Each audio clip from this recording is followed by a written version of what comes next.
ಸ್ನೇಹಿತರೆ ನಮಸ್ತೆ. ನಾನು ಈಶ್ವರನ್ ಪಿತ್ರಿತ ಮಾತಾಡ್ತಿರೋದು. ಅಗೇನ್ ಈಶ್ವರ್ ಇನ್ಫಾರ್ಮೇಷನ್ ಆರ್ಗ್ಯಾನಿಕ್ ಚಾನಲಿಂದ ಮಾತಾಡ್ತಾ ಇದ್ದೀನಿ. ನಾನು ದಯವಿಟ್ಟು ಯಾರನ್ನೂ ಕೇಳ್ತಾ ಇಲ್ಲ, ಸಬ್ಸ್ಕ್ರೈಬ್ ಆಗಬೇಡಿ ಆಗಿ ಅಂತ ಹೇಳಿ ಎಲ್ಲ ಚಾನಲಲ್ಲಿ ಕೇಳ್ತಾರೆ. ಆ ಥರ ನನಗೆ ಯಾವುದು ಕೇಳೋ ಅಭ್ಯಾಸ ಇಲ್ಲ. ವಿಷಯ ಸರಿ ಅನಿಸಿದರೆ, ಇದು ವಿಷಯ ಉಪಯುಕ್ತ ಅನಿಸಿದ್ರೆ ಮಾತ್ರ ನೀವು ಸಬ್ಸ್ಕ್ರೈಬ್ ಮಾಡ್ಬೋದು. ಓಕೆ, ಆ ವಿಷಯ ಒಂದು ಕಡೆಗೆ ಇರಲಿ. ಸಾಮಾನ್ಯವಾಗಿ ಶಿವಮೊಗ್ಗ ಬರೋರೆಲ್ಲ ಜೋಗ್ ಫಾರೆಸ್ಟ್ ನೋಡೋಕ್ಕಿರ್ಬೋದು, ಸಾಗರ ಆನೆ ಸಾಕಾಣಿಕೆ ಶಿಬಿರ ಇರ್ಬೋದು, ಲಯನ್ ಸಫಾರಿ ಇರ್ಬೋದು, ಸಿಗಂದೂರೇಶ್ವರಿ, ಇಕ್ಕೇರಿ, ಸಾಗರ ಈ ಥರ ಮಲೆನಾಡು ನೋಡಲಿಕ್ಕೆ ನಮ್ಮ ಕಡೆ ಶಿವಮೊಗ್ಗ ಕಡೆ ಬರೋದು ವಾಡಿಕೆ ಇದೆ. ಆದರೆ ನಾನು ಹೇಳ್ತಾ ಇದ್ದೀನಿ, ಶಿವಮೊಗ್ಗಕ್ಕೆ ಯಾರೇ ಭೇಟಿ ಕೊಡಲಿ ದಯವಿಟ್ಟು ಈ 4 ಜನ ಹುಚ್ಚರನ್ನ ಭೇಟಿ ಮಾಡೋದು ಮಾತ್ರ ಕಾರಣ ಮರಿಬೇಡಿ. ಒಬ್ಬರು ಅರುಣ್ ಕುಮಾರ್ ಸರ್ ಅಂತೇಳಿ, ಒಬ್ಬರು ಶಿವಕುಮಾರ್ ಅಂತೇಳಿ, ಮತ್ತೊಬ್ಬರು ಕುಮಾರ್ ಅಂತೇಳಿ, ಮತ್ತೊಬ್ಬರು ಧನುಷ್ ಕುಮಾರ್ ಅಂತೇಳಿ 4 ಜನ ಹುಚ್ಚರಿದ್ದಾರೆ. ಸ್ನೇಹಿತರೆ, ನಾನು ಈ ಚಿತ್ರಗಳೆಲ್ಲ ಕಾಣಿಸ್ತಾ ಇರ್ಬೋದು. ಬಹುಶಃ ನನ್ನ 10ರಿಂದ 15 ವರ್ಷ ನಾನು SLC ವರೆಗೆ ನಾನು ವ್ಯಾಸಂಗ ಮಾಡಬೇಕಾದ್ರೆ ನನ್ನ ವಿಜ್ಞಾನದ ಬಗ್ಗೆ ಏನು ಕಲೀಲಿಕ್ಕಾಗಲಿಲ್ವೋ, ಕೇವಲ 2ರಿಂದ 3 ಗಂಟೆ ಒಳಗಡೆ ನಾನು ಅಲ್ಲಿ ಅದನ್ನೆಲ್ಲ ನೋಡ್ಲಿಕ್ಕೆ ಸಾಧ್ಯ ಆಯಿತು. ಪ್ರತಿಯೊಂದೂ ಚಿತ್ರಗಳ ಸಮೇತ ಮತ್ತು ಅವ್ರು ಕೊಡೋಂಥ ವಿವರಣೆಗಳ ಮೂಲಕ ನನಗೆ ಮನನ ಆಗ್ಲಿಕ್ಕೆ ಶುರು ಆಯಿತು. ಕಲ್ಲುಗಳಲ್ಲಿ ಎಷ್ಟು ವಿಧ ಇದೆ, ಮಣ್ಣುಗಳಲ್ಲಿ ಎಷ್ಟು ವಿಧಗಳಿದೆ, ಎಷ್ಟು ಕೀಟಗಳ ಪ್ರಪಂಚ ಇದೆ, ಪ್ರಾಣಿಗಳ ಪ್ರಪಂಚ ಏನು, ಕಲೆ ಹೇಗೆ ಉಗಮ ಆಯಿತು, ಯಾವ್ಯಾವ ದೇಶದ ಸಂಪ್ರದಾಯಗಳು ಹೇಗೆ ಬೆಳೀತು, ಸಂಸ್ಕೃತಿಗಳು ಹೇಗೆ ಬೆಳೆದ್ವು, ಪ್ರತಿಯೊಂದೂ ಸಹ ನಿಮಗೆ ಎಷ್ಟು ಚೆನ್ನಾಗಿ ತೋರಿಸ್ತಾ ಹೋಗ್ತಾರೆ ಅಂತಂದರೆ, ಯಾವುದೇ ನಿಮಗೆ ಫಲಾಪೇಕ್ಷೆ ಇಲ್ಲದೇ ಅವರು ಮಾಡಿದ್ದಾರೆ. ಒಂದೊಂದು ವಸ್ತುಗಳು ಜೋಡಿಸಿದ್ದಾರೆ ಅಂತ ನೋಡಬೇಕು. 100 ಥರದ್ದು ಕಾಡಿನ ಬೀಜಗಳಿರ್ಬೋದು, ಕಾಡಿನ ಹಣ್ಣುಗಳ ಪರಿಚಯ ಇರ್ಬೋದು, 500 ಥರದ್ದು ಭತ್ತದ ತಳಿಗಳಿರ್ಬೋದು. ನಿಮಗೆ ಪ್ರತಿಯೊಂದನ್ನು ಸಹ ಪರಿಚಯ ಮಾಡ್ಕೊಡ್ತಾ ಹೋಗ್ತಾರೆ. ಮತ್ತು ಕಾಡನ್ನು ಸುಂದರ ಪರಿಚಯ ಮಾಡ್ಕೊಡ್ತಾ ಹೋಗ್ತಾರೆ. ನಮ್ಗೆ ಯಾರೇ ಆಗಲಿ ಅದನ್ನು ನೋಡಿದ ತಕ್ಷಣ ನಮಗೆ ಹೌದಪ್ಪ, ನಾವು ಹಾಳು ಮಾಡ್ತಾ ಇದ್ದೀವಿ, ನಾವು ಅದನ್ನು ಉಳಿಸ್ಕೋಬೇಕು ಅಂತೇಳಿ ನಮಗೆ ತಲೆಯಲ್ಲಿ ಬರೋದಂತ 100% ಖಚಿತ. ದಯವಿಟ್ಟು ನಿಮ್ಮ ಮಕ್ಕಳು ಯಾರು ಇದ್ದರೆ ದಯವಿಟ್ಟು ಅವ್ರನ್ನ ಕರ್ಕೊಂಡೋಗಿ. ಮತ್ತು ಅವ್ರು ಸಮ್ಮರ್ ಕ್ಯಾಂಪು ಸಹ ಮಾಡ್ತಾರೆ. ನಾಳೆ 12ನೇ ತಾರೀಕಿನ ಶುರು ಆಗುತ್ತೆ ಅದ್ಭುತವಾದ ಸಮ್ಮರ್ ಕ್ಯಾಂಪು. ಕೇವಲ 3,000 ರೂಪಾಯಿ ಫೀಸ್ ಮಾಡ್ತಾರೆ. ಇದು ಫೀಸಿನ ಲೆಕ್ಕ ಅಲ್ಲ, ಮಕ್ಕಳಿಗೆ ಇದೆಯಲ್ಲ, ಒಂದು ವಾರದಲ್ಲಿ ಆ ಮಕ್ಕಳು ಹೇಗೆ ಬದಲಾವಣೆ ಆಗ್ತಾರೆ ಅನ್ನೋದು ಮಾತ್ರ ಮುಖ್ಯ ಆಗುತ್ತೆ. ಹಾಗೆ ನೀವು ನೋಡ್ತಾ ಇರ್ಬೋದು ಎಷ್ಟು ಥರ ಕಲಾಕೃತಿಗಳನ್ನ ಅವರು ಮಾಡ್ತಾ ಹೋಗಿದ್ದಾರೆ ಅಂತಂದರೆ ನೀವು ಇಮೇಜ್ ಮಾಡೋಕ್ಕೆ ಸಾಧ್ಯ ಇಲ್ಲ. ಹೇಳ್ತಾ ಇದ್ದೀನಲ್ಲ, ನಾನೊಂದು ಬಿದಿರನ್ನ ಪರಿಚಯ ಮಾಡ್ಕೊಡೋಕೆ ಹೋದಾಗ ಅವ್ರನ್ನ ಭೇಟಿ ಮಾಡಿದಂಥದ್ದು. ಇವತ್ತು ನನಗೆ ಒಂದು ಅದ್ಭುತವಾದ ಹೋಗೋಕ್ಕೆ ಪ್ರಪಂಚಕ್ಕೆ ಒಕ್ಕಂಗಾಯಿತು. ನಿಜವಾಗ್ಲೂ ನಾನು ಹೇಳಿದೆ ಅವರಿಗೆ, ನಾನೇನು ಬಂದರೆ ಊಟ ಕಟ್ಕೊಂಡು ಬರ್ಬೇಕು, ಇಲ್ಲಿಗೆ ಹಾಗೆ ಬರ್ಲಿಕ್ಕೆ ಸಾಧ್ಯನೇ ಇಲ್ಲ ಅಂತೇಳಿ. ಅಷ್ಟು ಥರದಲ್ಲಿ ಅದನ್ನು ಜೋಡಿಸ್ತಾ ಹೋಗಿದ್ದಾರೆ. ಸುಮ್ಮನೆ ತಿಳ್ಕೊಳಕ್ಕೆ ಸಾಧ್ಯ ಇಲ್ಲ. ಹಾಗಾಗಿ ನೋಡಿ, ಇವರೇ ಕುಮಾರ್ ಅಂತೇಳಿ ಅದ್ಭುತವಾದ ವ್ಯಕ್ತಿ. ತುಂಬ ಪ್ರಕೃತಿ ಜೊತೆಯಾಗಿ ಮುಂದುವರಿಯುವಂಥ ಒಂದು ಕಾಯಕನ ಖುಷಿ ಆಗುತ್ತೆ. ದಯವಿಟ್ಟು 4 ಜನ ಹುಚ್ಚರನ್ನ ನೋಡೋದನ್ನ ಮರಿಬೇಡಿ. ಸಾರಾ ಅಂತೇಳಿ ಒಂದು ಸಂಸ್ಥೆ, ನೀವು ಸಾಗರಕ್ಕೆ ಹೋಗ್ತಾ ಅನಂತಪುರ ಸಿಗುತ್ತೆ, ಅಲ್ಲಿ ಎಡೆಹಳ್ಳಿ ಅಂತ ಸಿಗುತ್ತೆ. ಎಡಗಡೆ ತಿರುಗಿದ್ರೆ ಬಂಗಾರಮಕ್ಕಿನಲ್ಲಿ ಏನು ಯಾವುದು ನಮ್ಮ ಕೃಷಿ ಯೂನಿವರ್ಸಿಟಿ ಓಪನ್ ಆಗಿದೆ, ಕೆಳದಿ ಶಿವಪ್ಪನಕ್ಕ ಯೂನಿವರ್ಸಿಟಿ, ಅದ್ರ ಪಕ್ಕದಲ್ಲೇ ಇದೆ, ಒಂದು ಫರ್ಲಂಗ್ ದೂರದಲ್ಲಿ ಈ ಜಾಗ. ದಯವಿಟ್ಟು ಭೇಟಿ ಮಾಡಿ. ನಮಸ್ಕಾರ. ಮುಂದಿನ ವಿವರಣೆಗಳು ಅರ್ಥ ಮಾಡ್ತಾ ಹೋಗಿ, ಸುಮ್ಮನೆ ಅವ್ರು ಹೇಗೆ ಹೇಳ್ತಾರೆ ಅರ್ಥ ಮಾಡ್ತಾ ಹೋಗಿ. ಅದು ಒಂದೇ ಇದ್ರಲ್ಲಿ ಜೋಡಿಸ್ಕೊಂತ ಬಂದಿಲ್ಲ, ಅದ್ರ ವಿಷಯಗಳು ನಿಮ್ಗೆ ಅರ್ಥ ಆಗ್ತಾ ಹೋಗುತ್ತೆ. ಥ್ಯಾಂಕ್ ಯು, ನಮಸ್ತೆ. ಕುಮಾರ್ ಸರ್, ನೀವು ಹೆಂಗೆ ಇಲ್ಲಿ ಲೋಕಲ್ ಬಿದ್ದಿರುತ್ತಲ್ಲ, ಅದನ್ನ ಯಾರು ಗುರುತಿಲ್ವಾ? ಮತ್ತೆ ಲೋಕಲ್ ಮುಳ್ಳು ಬಿದ್ರು ಒಂದು ಕಡಿಯಂಗಿಲ್ಲ ಅಂದ್ರೆ ಕಾನೂನು ಪ್ರಕಾರ ಕಡಿಯಂಗಿಲ್ಲ. ಕಾನೂನು ಪ್ರಕಾರ ಒಂದು, ಆಮೇಲೆ ನಮ್ಗೆ ನೈಸರ್ಗಿಕವಾಗಿ ಹ್ಯಾಂಡಲ್ ಮಾಡ್ಲಿಕ್ಕೆ ಆಗಲ್ಲ. ಮತ್ತೆ ತುಂಬಾ ಇದಲ್ಲ, ವೆರಿ ಅದು. ಅದಕ್ಕೆ ಹತ್ತಿರವಾಗಿರೋಂಥ ತಳಿಗಳು ಯಾವ್ದು ಸಿಗ್ತಾವೆ ಅಂದ್ರೆ? ಅದಕ್ಕೆ ಹತ್ತಿರವಾಗಿರೋಂಥ ತಳಿಗಳೇ ನಾವೀಗ ಮುಳ್ಳು ಇಲ್ಲದೆ ಇರೋಂಥದ್ದು ಇದೆಲ್ಲ. ನಮಗೆ ಒಂದು ನೆಟ್ಟಿಗೆ ಹೋಗ್ಬೇಕು ವ್ಯಾಪಾರಕ್ಕೆ ಬೇಕು ಅಂದ್ರೆ. ಹೌದು. ಓಕೆ. ಆಮೇಲೆ ಎಲ್ಲಾ ತಳಿನೂ ನಮ್ಗೆ ವ್ಯಾಪಾರಕ್ಕೆ ಬರೋದಿಲ್ಲ. ಬರ್ಮಾ ಯೂಸ್ ಮಾಡ್ತಾರೆ ಫರ್ನಿಚರ್ಗೆ ಅಥವಾ ಕ್ರಾಫ್ಟ್ಗಳಿಗೆ, ಟುಲ್ಡಾ ಯೂಸ್ ಮಾಡ್ತಾರೆ, ಆಮೇಲೆ ಪಾಲಿಮಾರ್ಪ ಅನ್ನೋದಿದೆ ಅದನ್ನ ಯೂಸ್ ಮಾಡ್ತಾರೆ, ನ್ಯೂಟನ್ಸ್ ಯೂಸ್ ಮಾಡ್ತಾರೆ. ಇಷ್ಟಕ್ಕೂ ಮಾರ್ಕೆಟ್ ಇರೋಂಥದ್ದು. ಆಮೇಲೆ ಮುಳ್ಳು ಇರೋದಿಲ್ಲ. ಇದು ಮುಳ್ಳು ಇಲ್ಲದೆ ಇರೋದ್ರಿಂದ ನಮಗೆ ಬೆಳೆಯಾಗಿ ಬೆಳಿಲಿಕ್ಕೆ ತುಂಬಾ ಸಹಾಯ ಮಾಡುತ್ತೆ. ಇವತ್ತಿನ ಇದರಲ್ಲಿ ನಾವೇ ಹ್ಯಾಂಡಲ್ ಮಾಡಬಹುದು. ಟುಲ್ಡಾದಲ್ಲೆಲ್ಲ ನಮಗೆ ಒಂದು 7ನೇ 8ನೇ ವರ್ಷದಿಂದ ಒಂದು ಗಿಡದಿಂದ ನಮಗೆ 1-1.5 2 ಸಾವಿರ ರೂಪಾಯಿ ನಮ್ಗೆ ಆದಾಯ ಬರುತ್ತಲ್ಲ, ನಾವು ಮಾಡ್ಕೊಬೋದು 8ನೇ ವರ್ಷಕ್ಕೆ. ಅದು ವರ್ಷ ಆದಂಗೂ ಬ್ರಾಂಚ್ಗಳು ಜಾಸ್ತಿ ಬರ್ತಾ ಇರುತ್ತೆ, ಕಳಲೆಗಳು, ಬ್ಯಾಂಬು ಜಾಸ್ತಿ ಬರ್ತಾ ಇರುತ್ತೆ. ಹಂಗಾಗಿ ಇದನ್ನೆಲ್ಲ ನಾವು ಸ್ವಲ್ಪ ಗಮನದಲ್ಲಿ ಇಟ್ಕೊಂಡು ಸುಮ್ಮನೆ ಮಾಡೋಕ್ಕಾಗಲ್ಲ. ಇದು ಬೆಳೆಯಾಗಿ ಹೆಂಗ್ ಬೆಳಿಬೋದು, ಅದರಿಂದ ನಮಗೆ ಎಷ್ಟು ಇನ್ಕಮ್ ಬರುತ್ತೆ. ಒಂದು ಇದರಲ್ಲಿ 25 ಗಳ ಇದ್ರೆ ನಾವು ಕಡಿಯೋದೇ 10. ಅದು ಪೂರ್ವಕ ಬೇಕಲ್ಲ ಮತ್ತೆ ಬೆಳಿಲಿಕ್ಕೆ. ಒಂದೇ ಸಾರಿ ಕಟ್ ಮಾಡೋದು ಸತ್ತೋಗ್ಬಿಡುತ್ತೆ. ಹಾಗಾಗಿ ಅದು ನಾವು ಆ ತರ ಡಿವೈಡ್ ಮಾಡ್ಕೊಂಡು ಈಗ ಸದ್ಯಕ್ಕೆ ಒಂದು ಉದ್ಯಮ ಶುರು ಮಾಡಬೇಕು ಅಂದ್ರಲ್ಲ, ಇದ್ರಲ್ಲಿ ಏನ್ ಮಾಡಬೇಕು ಅಂತ ನೀವು? ಆಹಾರ ಪದಾರ್ಥ, ಆಕ್ಚುಲಿ ನಮ್ಗೆ ಆಹಾರ ಪದಾರ್ಥನೂ ಈಗ ನೋಡಿ ತುಂಬಾ ಅವಕಾಶಗಳಿದೆ. ಏನಾದ್ರು ಮಾಡಿದ್ರೆ ನಮಗೆ ಕೆಲವೊಂದಿಷ್ಟು ಸಂಘ ಸಂಸ್ಥೆಗಳು ಇರ್ತವೆ, ಮಹಿಳಾ ಸಂಸ್ಥೆಗಳು, ಅವರೆಲ್ಲ ಒಟ್ಟಾಗಿ ಈ ಕಳಲೆಯಿಂದ ಒಂದಿಷ್ಟು ಪದಾರ್ಥಗಳನ್ನು ಮಾಡ್ಬೋದು. ಅವರಿಗೆಲ್ಲ ಟ್ರೈನಿಂಗ್ ಬೇಕಾಗುತ್ತೆ. ಆಮೇಲೆ ಈಗ ಟುಲ್ಡರ್ ಇದೆಯಲ್ಲ, ಟುಲ್ಡ ಈ ಊದಿನ ಕಡ್ಡಿಗಳನ್ನು ಚೆನ್ನಾಗಿ ಮಾಡ್ಬೋದು. ಈಗ ಈ ಸೈಕಲ್ ಕಡ್ಡಿಗಳನ್ನ ಸೀಳಿ ಕೊಡುವಂಥದ್ದು ಊದಿನ ಕಡ್ಡಿ ಮೆಷಿನರಿ ಇದೆ, ಪಾಲಿಶ್ ಮಾಡಿ ಕೊಡುತ್ತೆ. ಅವ್ರ ಹತ್ರ ಟೈ ಅಪ್ ಮಾಡ್ಕೊಂಡ್ರೆ, ಅಗ್ರಿಮೆಂಟ್ ಮಾಡ್ಕೊಂಡ್ರೆ ಅವರಿಗೆ ಇಷ್ಟು 1 kg ಇಷ್ಟು ಅಂತ ಬರುತ್ತೆ. ಅದನ್ನ ಕಾಯ್ತಾ ಇದಾರೆ ಅವ್ರು. ಇಲ್ಲಿ ಸೋರ್ಸ್ ಇಲ್ವಲ್ಲ. ನನ್ನ ಸ್ನೇಹಿತರು ಬಂದಿದ್ರು ಇಂಡಸ್ಟ್ರಿ ಅವರು. ನಾನು ಹಿಂಗೆ ಹೋಗ್ತಾ ಇದೀನಿ ಅಂದೆ, ಹಣ ಬಿದ್ರ ಕಲ್ಲ ಸಿಗುತ್ತೆ ಕೇಳಿದೆ, ಎಷ್ಟು ಕೊಟ್ಟರು ಅಂತೇಳಿ ಹಳೆ ಬಿಡ್ನವ್ರು. ಅದು ತುಂಬಾ ಇದೆ. ಈಗ ಅವ್ರೊಂದು ನಿಮಗೆ ನಮ್ಮ ರೈತರಿಗೆ ನೋಡಿ, ಇದು ಒಂದು ನೈಸರ್ಗಿಕ ಕೃಷಿನೂ ಆಗುತ್ತೆ. ಆಮೇಲೆ ನಾವು ಪ್ರಕೃತಿಗೆ ಹಾಳು ಮಾಡ್ಕೊಳ್ಳೋದೇ ನಾವು ಬೆಳೆಯುವಂಥದ್ದು. ಈ ಮರಗಳ ಜೊತೆಗೇನೆ ಬೆಳೆಯುವಂಥದ್ದು. ಇಲ್ಲೇನ್ ಮೂಲ ಗಿಡಗಳಿತ್ತು, ಇದಕ್ಕೆ ಕೆಮಿಕಲ್ ಹಾಕ್ಬೇಕಾಗಿಲ್ಲ, ಸ್ಪ್ರೇ ಮಾಡ್ಬೇಕಾಗಿಲ್ಲ, ಏನು ಮಾಡ್ಬೇಕಾಗಿಲ್ಲ. ನೋಡಿ, ನಮಗ್ ಬೇಕಾಗಿರೋದು ಒಂದಿಷ್ಟು ಗದ್ದೆ, ನಾವು ತಿನ್ಲಿಕ್ಕೆ ಬೇಕಾದ್ರೆ ಅಷ್ಟೇನೆ ತರಕಾರಿ ಬೆಳ್ಕೊಂಡು, ಒಂದಿಷ್ಟು ಈ ಅಡಿಕೆ ಸ್ವಲ್ಪ ಇರುತ್ತೆ, ಇನ್ನು ಜಾಸ್ತಿ ಹಾಕೋದ್ರಲ್ಲಿ ಅರ್ಥ ಇಲ್ಲ. ಒಂದಿಷ್ಟು ಈ ಕಾಡು ಮರಗಳ ಜೊತೆಗೆ, ಹಣ್ಣು ಹಂಪಲು ಮರಗಳ ಜೊತೆಗೆ ಬ್ಯಾಂಬು. ನಮ್ಗೆ ಈ ಹಣ್ಣುಗಳು ತಿನ್ನೋದು ಗೊತ್ತಿರೋ ಕಾಡಲು ಬೇಕಾದಷ್ಟು ಹಣ್ಣು ಸಿಗುತ್ತಲ್ಲ. ಒಬ್ರು ಹೇಳ್ತಾ ಇದ್ರು, ಅವ್ರ ಪ್ರೊಫೆಸರ್, ಇಂಡಿಯಾದಲ್ಲಿ ಟೋಟಲ್ 17,000 ಕೋಟಿ ವರ್ಷಕ್ಕೆ 17,000 ಕೋಟಿಗೂ ಜಾಸ್ತಿ ಏನೋ ಇಂಪೋರ್ಟ್ ಮಾಡ್ಕೊತಾ ಇದಾರೆ. ಅಷ್ಟು ಬ್ಯಾಂಬಲ್ ಸೋರ್ಸ್ ಇಲ್ಲದೆ ಇಂಡಿಯಾದಲ್ಲಿ ಅಷ್ಟು ಯೂಸ್ ಆಗ್ತಾ ಇದೆ. ಇಂಡಿಯಾದಲ್ಲಿ ಆಗ್ತಾ ಇದೆ, ಇಂಪೋರ್ಟ್ ಮಾಡ್ಕೊತಿದ್ದಾರೆ. ಯಾಕೆ ನಮ್ಮಲ್ಲೇ ನಾವು ಬೆಳಿಬಾರ್ದು? ರೈತರ ಹತ್ರ ಜಮೀನಿಗೆ, ರೈತರು ಇರ್ತಾರೆ. ಆಮೇಲೆ ಇಲ್ಲಿ ಸೋರ್ಸು ಇಲ್ಲಲ್ಲ, ಮತ್ತೆ ದೊಡ್ಡ ದೊಡ್ಡ ಇಂಡಸ್ಟ್ರಿಯಲಿಸ್ಟ್ ಕೂಡ ಹೆದರ್ತಾರೆ ಸೋರ್ಸ್ ಇಲ್ಲದೆ ಹೋದ್ರೆ. ಬೇರೆ ಕಡೆಯಿಂದ ನೋಡಿ ಸಮಸ್ಯೆ ಆಗುತ್ತೆ. ತುಂಬಾ ದೂರದಿಂದ ಬಂದು ತಗೊಂಡ್ಬಂದು ಅವ್ರಿಗೆ ಟ್ರಾನ್ಸ್ಪೋರ್ಟೇಷನಲ್ಲೇ ಜಾಸ್ತಿ ಆಗ್ಬಿಡುತ್ತೆ, ಅವಾಗ ಕಾಸ್ಟ್ ಜಾಸ್ತಿ ಆಗುತ್ತೆ. ಇದೆಲ್ಲ ಯೋಚನೆ ಮಾಡ್ಬೇಕಂದ್ರೆ ಇಲ್ಲಿ ಈಗ ನಮ್ಮಲ್ಲಿ ಒಂದು 550 ಜನ ರೈತರು ಇದ್ದೀವಿ. ಈ ಸರಿ 400 ಜನ ಆಗ್ತಾ ಇದೀವಿ. 1,000 ಜನ ಸಾಕು ನಮ್ಮ ಕಣಜ. ನೀವು ಇಷ್ಟು 1,000 ಜನ ನಾವು ಇಷ್ಟು ಬೆಳೆದ್ರೆ ಬಿದ್ರು ಬೇಕಾದಷ್ಟು ಜನ ಇಂಡಸ್ಟ್ರಿಯಲಿಸ್ಟ್ ಬರ್ತಾರೆ. ಓಕೆ, ನೀವು ಇಲ್ಲಿ ಲೋಕಲ್ ರೈತರು ಈಗ ಈ ವರ್ಷದಲ್ಲಿ 1,000 ಜನ ಕಂಪ್ಲೀಟ್ ಆಗ್ತಾ ಇದ್ದೀರಾ? ಎಲ್ಲರೂ ಹೆಚ್ಚು ಕಡಿಮೆ ಹೊಸನಗರ, ಸಾಗರ ಮತ್ತೆ ಸೊರಬ 3 ತಾಲೂಕು. ಎಷ್ಟು, 1-2 ಎಕರೆ, 5 ಎಕರೆ, 10 ಎಕರೆ ಅಂದ್ರೆ ಹಂಗಲ್ಲ. ಈಗೇನು ಈಗ ತೋರಿಸ್ತಾ ಇದ್ದೀರಾ ಈ ರೀತಿನಲ್ಲೇನೆ? ಹೌದು, ನಾವೀಗ ಒಂದು NGO ಜೊತೆ ಕೆಲಸ ಮಾಡ್ತಾ ಇದೀವಿ. ಅವ್ರು ನಮಗೆ ಬಿದಿರು ಗಿಡಗಳನ್ನೆಲ್ಲ ಕೊಡ್ತಾರೆ, ಮಾರ್ಕೆಟ್ ಚಾನಲ್ ಮಾಡ್ಕೊಡ್ತಾರೆ. ಇಂಡಸ್ಟ್ರಿ ಫೌಂಡೇಶನ್ ಅಂತ ಬೆಂಗಳೂರು, ಅವರು ರೈತರಿಗೆ ಬೇಕಾದಂತ ಟ್ರೈನಿಂಗ್ ಕೊಡ್ತಾರೆ, ಮಾರ್ಕೆಟ್ ಚಾನಲ್ ಮಾಡ್ಕೊಡ್ತಾರೆ. ಈ ತರದವ್ರು ಹೆಲ್ಪ್ ಮಾಡಿದ್ರೆ ನಮ್ಗಾಗತ್ತೆ. ಸಮಸ್ಯೆ ಏನಪ್ಪಾ ಅಂದ್ರೆ, ನಮ್ಮ ರೈತರಲ್ಲಿ ನೀವು ಯೋಚನೆ ಮಾಡ್ತೀರ, ಹೊಸ ಬೆಳೆ ಬೆಳಿಬೇಕು ಅಂದ್ರೆ ಬೆಳೆಯೋರೊಳಗೇನೆ ಮಾರ್ಕೆಟು. ಲಾಸ್ಟ್ ಕ್ವಶನ್ ತಪ್ಪಾಗೋದಿಲ್ಲ ಹೇಳಿ. First and last question. First ನಾವು ಈ ಕೂಸುಟ್ಟಕ್ಕಿಂತ ಮೊದಲು ಕುಲಾವಿ ಹೋಗಿ ಕೇಳಿದಾರಂತೆ. ಹಂಗೆ ನಾವು ಬೆಳೆದೇ ಇಲ್ಲ ಮಾರ್ಕೆಟ್ ಬಗ್ಗೆ ಯೋಚನೆ ಇನ್ನೊಂದು ಏನಾಗುತ್ತೆ, ರೈತರೆಲ್ಲ ಒಗ್ಗಟ್ಟಾಗಿ ಈ ತರ ಬೆಳೆದ್ರೆ ಒಂದಿಷ್ಟು ಯಾವ್ದಾದ್ರು, ನೀವು ಒಂದು ಇಂಡಸ್ಟ್ರಿ ಮಾಡಿರ್ತೀರಾ, ನಿಮಗೊಂದು 100 ಟನ್ ಬೇಕು, 100 ಟನ್ ಒಂದ್ ಕಡೆ ಸಿಗತ್ತೆ ಅನ್ನಂಗಿದ್ರೆ ಅಲ್ಲಿ ಬಂದೇ ಬರ್ತಾರ. ಅದು ಪ್ರಪಂಚದ ನೀತಿ, ಇವತ್ತಿನ ಜಾಗತಿಕ 100 ಟನ್ ಬೇಕಾಗಲ್ಲಿ 2 ಟನ್ 3 ಟನ್ ಸಿಗತ್ತೆ ಅಂದ್ರೆ ಯಾರು ಬರ್ತಾರ ಅಲ್ಲಿಗೆ? ಹಂಗೆ ಇದನ್ನು ನಾವು ಅರ್ಥ ಮಾಡ್ಕೊಬೇಕು.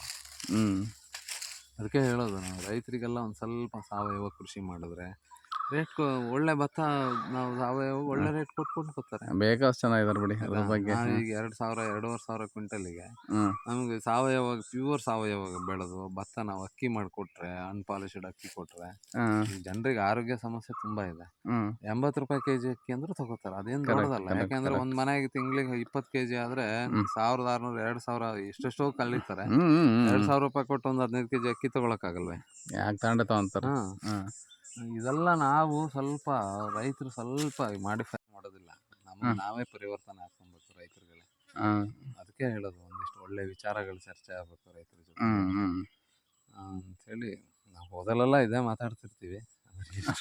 ಸಾವಯವ ಅಂದ್ರೆ ಅದನ್ನೇನೆ ಕೊಡ್ಬೇಕು ಅಂದ್ರೆ ಎಷ್ಟು ದುಡ್ಡು ಬೇಕು, ಅದು ಆ ತರ ಮಾಡಕ್ ಹೋದ ಆ ರೈತನ ಕೈಲಿ ಆಗಲ್ಲ. ಒಳ್ಳೆ ಮನೆ ಕಟ್ಕೊಬೇಕು ಅಂತ ಆಸೆ, ಆದ್ರೆ ನಾವು ಹಿಂಗೆ ಬೆಳಿತೀವಿ ಅಂತ ಹೋದ್ರೆ ಆ ರೇಟಲ್ಲಿ ನಮ್ಗೆ ವರ್ಕೌಟ್ ಆಗಲ್ಲ. ಆವಾಗ ಅನಿವಾರ್ಯವಾಗಿ ನಾವು ಈಲ್ಡ್ ಜಾಸ್ತಿ ಮಾಡ್ಬೇಕಾಗತ್ತೆ. ಈಲ್ಡ್ ಜಾಸ್ತಿ ಮಾಡ್ಬೇಕು ಅಂದ್ರೆ ಈ ಕೆಮಿಕಲ್ಗಳು ಅವನ್ನೆಲ್ಲ ಹೊಡಿಬೇಕಾಗ್ತದೆ. ಇಂಡೈರೆಕ್ಟ್ ಆಗಿ ನಾವು ಆ ತರ ಕಂಪನಿಗಳಿಗೆ ಸಪೋರ್ಟ್ ಮಾಡ್ತಾ ಇದೀವಿ ಬಿಟ್ರೆ ನಾವು ಎಷ್ಟರ ಮಟ್ಟಿಗೆ ಸಸ್ಟೈನ್ ಆಗ್ತಾ ಇದೀವಿ ಅನ್ನೋದು ನಮ್ಗೆ ಗೊತ್ತಿಲ್ಲ. ಹೌದು. ನಮ್ಮ ಡೈವರ್ಸಿಟಿನೆಲ್ಲ ನಾವು ಹಾಳು ಮಾಡ್ಕೊಂಡ್ಬಿಟ್ಟು ನಮ್ದು 1.5 ಎಕರೆ. ಎಷ್ಟು ಜಾತಿ ಭತ್ತ ಉಳಿಸ್ಕೊಂಡಿದ್ದೀರಿ ಈಗ? 100 ವೆರೈಟೀಸ್ ಇದೆ. ಒಂದಿಷ್ಟು ಹೆಸರು? ಸಣ್ಣ ಭತ್ತ ಇದೆ, ಮೈಸೂರು ಸಣ್ಣ ಇದೆ, ಸಿದ್ದು ಸಣ್ಣ ಇದೆ, ಹಾಂ ರತ್ನಚೂಡಿ ಇದೆ, ಹಾಂ ಹಾಂ ತುಂಬ ಇದೆ. ಹಾಂ ಹಾಂ ಈ ಇದ್ರಲ್ಲಿ ಆ ಪ್ರಯತ್ನ ನಡೀತಾ ಇದೆ ತಳಿಗಳನ್ನ ಉಳಿಸ್ಕೊಂಬರೋ ಅಂಥದ್ದು ಅಲ್ಲ. ಹೌದು. Super sir. ಅದೊಂದು ಸಣ್ಣ ಪ್ರಯತ್ನ. ಆಮೇಲೆ ಬ್ಯಾಂಬು ಎಲ್ಲೆಲ್ಲಿ ವೇಸ್ಟ್ ಜಾಗ ಇದೆ ಎಲ್ಲ ಬಿಟ್ರೆ ಆಮೇಲೆ 0 ಕಲ್ಟಿವೇಶನ್. ಈಗ ನಮ್ಗೆ ಅದರಿಂದ ಒಂದು 2 ಲಕ್ಷ ಬಂದ್ಬಿಟ್ರೆ ನಮ್ಗೇನು ಹಾಳೇನಲ್ಲ. ಅಯ್ಯೋ ಅದಕ್ಕೇನು ಖರ್ಚು ಮಾಡ್ತಾ ಇದ್ದೀವಿ ಒಂದು. ಎರಡನೇದು ಇಂಡೈರೆಕ್ಟ್ ಆಗಿ ನಾವು ನೇಚರ್ಗೆ ಸಹಾಯ ಮಾಡ್ತೀವಿ. ಅದು ನಿಜ. ಅದು ತಂಪಿರುತ್ತೆ. ಆಮೇಲೆ ನೀರು ಅಂತರ್ಜಲ ಮಟ್ಟನ ಅಂದ್ರೆ ನೀರು ಜಾಸ್ತಿ ಹಿಡ್ಕೊಳತ್ತೆ. ಅದು ಹೇರ್ ರೂಟ್ ಆಗಿರೋದ್ರಿಂದ ನೀರನ್ನು ಹೋಗಕ್ ಬಿಡಲ್ಲ, ಮಣ್ಣು ಸವಕಳಿ ಬರೋದಿಲ್ಲ. ಎಷ್ಟೊಂದು ಅನುಕೂಲ. ನಾವು ಅಂದ್ರೆ ಕಮರ್ಷಿಯಲ್ ಅಂದ್ರೆ ಅದನ್ನು ಯೋಚನೆ ಮಾಡಿ ಎಲ್ಲದನ್ನು ನಾವು ಕೃಷಿ ಹೊಂಡದಲ್ಲಿ ನೀರಿದೆ ಅದನ್ನು ಉಪಯೋಗಿಸ್ಕೊಂಡು ಯೂಸ್ ಮಾಡ್ತಾ ಇದೀವಿ. ಆಮೇಲೆ ಬೆಳೆಗಳಿಗೂ ಅಷ್ಟೇ. ಇಲ್ಲಿ ಜನರು ಏನ್ ಮಾಡ್ತಾ ಇದಾರಂದ್ರೆ ಸುಮ್ಮನೆ ನಾವು ಮಾತಾಡ್ತಿರ್ತೀವಿ, ಒಂದ್ ಮುಂದೆ 300 ವರ್ಷಕ್ಕೆ ಬೇಕಾಗುವಷ್ಟು ನೀರು ಒಂದು 20 ವರ್ಷದೊಳಗೆ ಖಾಲಿ ಮಾಡಿದೀವಿ ನಾವು. ಅದು ನಿಜ ಅಲ್ವಾ? ಹೌದು. ಈಗ ಒಂದು ಅಡಿಕೆ ಮರಕ್ಕೆ ಒಂದ್ ದಿವಸಕ್ಕೆ ನಿಮ್ ಲೆಕ್ಕದಲ್ಲಿ ಎಷ್ಟು ಲೀಟರ್ ನೀರು ಬೇಕು? ಒಂದು ದಿವಸಕ್ಕೆ ಮಿನಿಮಮ್ 50 ಲೀಟರ್ ಕೊಡಬೇಕು ಅಂತ ಹೇಳ್ತಾರೆ. ಯಾರು? ಇನ್ನು ಇವರು ವಿಜ್ಞಾನಿಗಳು. ಇವಾಗ 50 ಲೀಟರ್ ಯಾಕೆ ಕೊಡ್ಬೇಕು? ಒಂದೇ ಒಂದು 8 ರಿಂದ 10 ಲೀಟರ್ ನೀರು ಕೊಟ್ರೆ ಸಾಕಾಗಲ್ಲ? ಸಾಕು, ಅಷ್ಟು ಸರ್ವೇ ಇಲ್ಲ. ಅದು ಡೈಲಿ ಕೊಡ್ತಾ ಇದ್ರೆ ಅಷ್ಟು ಸಾಕು. ಡೈಲಿ 7 ಲೀಟರ್ ಕುಡಿದ್ವಿ ಅಂತಾರ, 7 ಲೋಟ ಕುಡಿತೀವಿ ಅಂತಿಲ್ಲ ಮನುಷ್ಯರಿಗೆ. ಹಂಗೆ ಆಯ್ತಾ? 8 ರಿಂದ 10 ಲೀಟ್ರ್ 10 ಲೀಟ್ರ್ ನಾವೇನು ಮಾಡ್ತೇವೆ, ನಾನು ಡ್ರಿಪ್ ಇರಿಗೇಷನ್ ನಾನು ಕರೆಕ್ಟಾಗಿ ನನಗೆ 20 ನಿಮಿಷಕ್ಕೆ ಒಂದು ಶಿಫ್ಟ್ ಮಾಡ್ತೀನಿ. 20 ನಿಮಿಷಕ್ಕೆ ನಂದು 8 ಲೀಟ್ರ್ ನೀರು ಹೋಗುತ್ತೆ ಒಂದು ಗಿಡಕ್ಕೆ. ಆಫ್ ಮಾಡ್ಬಿಡ್ತೀನಿ, ಇಲ್ಲ ನಿಂತ್ಕೊಂಡು ಆಫ್ ಮಾಡ್ತೀನಿ. ಸಂಜೆ ಒಂದು 6 ಗಂಟೆಗೆ ಬಂದರೆ ಎಲ್ಲೂ ಗಿಡ ಕುಸಿದಂಗೆ ಆಗಲಿ ಅಥವಾ ನೀರಿನ ಡಿಫಿಷಿಯನ್ಸಿ ಆಗಿದೆ ಅಂತ ಎಲ್ಲೂ ಅನಿಸ್ತಾ ಇಲ್ಲ. ತೋಟ ನೋಡಿದ್ರೆ ಕಡಿಮೆ ಆಗ್ಬೋದು. ಆದರೆ ಈ ವರ್ಷ ನಮಗೆ ಮಳೆ ಇಲ್ಲದೆ ಇರೋದ್ರಿಂದ ನಾವು ಈ ಸಿಸ್ಟಮ್ಗೆ ಬಂದ್ವಿ. ನೀರನ್ನು ಗಿಡ ಅದಕ್ಕೆ ಹೊಂದಾಣಿಕೆ ಮತ್ತೆ ಅದು ಶುರು ಮಾಡ್ಕೊಳತ್ತಲ್ಲ. ಆಯ್ತಾ? ಇರುತ್ತೆ ನೀರು ಏನಕ್ಕೆ ಬೇಕು? ಅದು ಹಂಗೆ, ಅದು ಮುಂಚೆ ಆವಾಗ ಗಿಡಗಳಿಗೆ ನಂಜಾಗತ್ತೆ, ಇನ್ನೊಂದು ರೋಗ ಕಾಣತ್ತೆ, ಮತ್ತೆ ಹೋಗೋ ಔಷಧಿ ತಗೊಂಬ ಹೊಡಿ ಸ್ಪ್ರೇ ಹಾಕು. ಮೋಟ್ರ್ ಆಫ್ ಮಾಡೋ ಕಲ್ಪನೆ ಇಲ್ಲ. ಒಂದು ನೀರು ಬರೀ ತೆಗಿತಾ ಇದೀವಿ ಅಷ್ಟೇ, ನೀರು ಒಳಗ್ ಕಳಿಸ್ಬೇಕಲ್ಲ. ನೋಡಿ 300 ಅಡಿಗೆ 150 ಅಡಿಗೆಲ್ಲ ಬರ್ತಾ ಇರೋ ಬೋರ್ವೆಲ್ ಇವಾಗ 600 ಅಡಿ. ನಮ್ಮ ಮಲೆನಾಡಲ್ಲಿ ಆಗತ್ತೆ. ನಮಗೆ ಬಾವಿ ತೆಗೆದ್ರೆ ನೀರು ಬರ್ತಿತ್ತು ನಿಮಗೆ. ಇವತ್ತು ಬೋರ್ಗೆ ಹೋಗಿ 600 ಅಡಿ 700 ಅಡಿ ಹೊಡಿತಾ ಇದಾರೆ ಸರ್ ಇಲ್ಲಿ.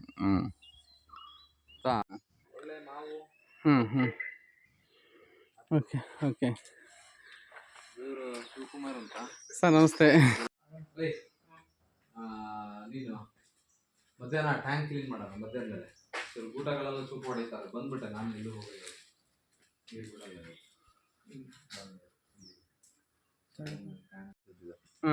ಬಾಂಬೆ ವರ್ಲಿ ಆರ್ಟ್ ಅಂತ ಗೋಡೆನಲ್ಲಿದೆ. ಇದು ಬಿಹಾರದ ಮಧುಬನಿ ಆರ್ಟ್ಸ್ ಅಲ್ಲ ಇದು? ವರ್ಲಿ ಅಂತ ಆ ಕಡೆ ಇದೆ. ಬಿಲ್ ಅಂತ ಇದೆ. ಕೆಂಪು ಗೋಡೆ ಮೇಲೆ ಕಾಣ್ತಾರೆ, ನಮ್ಮ ಮಲೆನಾಡಿಂದಲ್ಲ? ಅಲ್ಲ, ಅದು ಮಹಾರಾಷ್ಟ್ರದ್ದು. ವರ್ಲಿ ಅಂತ. ವರ್ಲಿ ಆರ್ಟ್ಸ್. ಇದು ನಮ್ಮ ಇಲ್ಲಿದೆಯಲ್ಲ, ಇದು ನಮ್ಮ ಹಸೆ ಕರ್ನಾಟಕ, ಪರ್ಟಿಕ್ಯುಲರ್ ನಮ್ಮ ಸಾಗರ ಭಾಗದ. ಪ್ರಪಂಚದ ಎಲ್ಲ ಆರ್ಟ್ ಫಾರ್ಮ್ ಅನ್ನ ತೋರಿಸೋದು. ಇತಿಹಾಸ ಎಲ್ಲಿಂದ ಶುರುವಾಯಿತು. ಕಲೆಗಳ ಇತಿಹಾಸ ಇದು. ಪೂರ್ವಶಿಲಾ.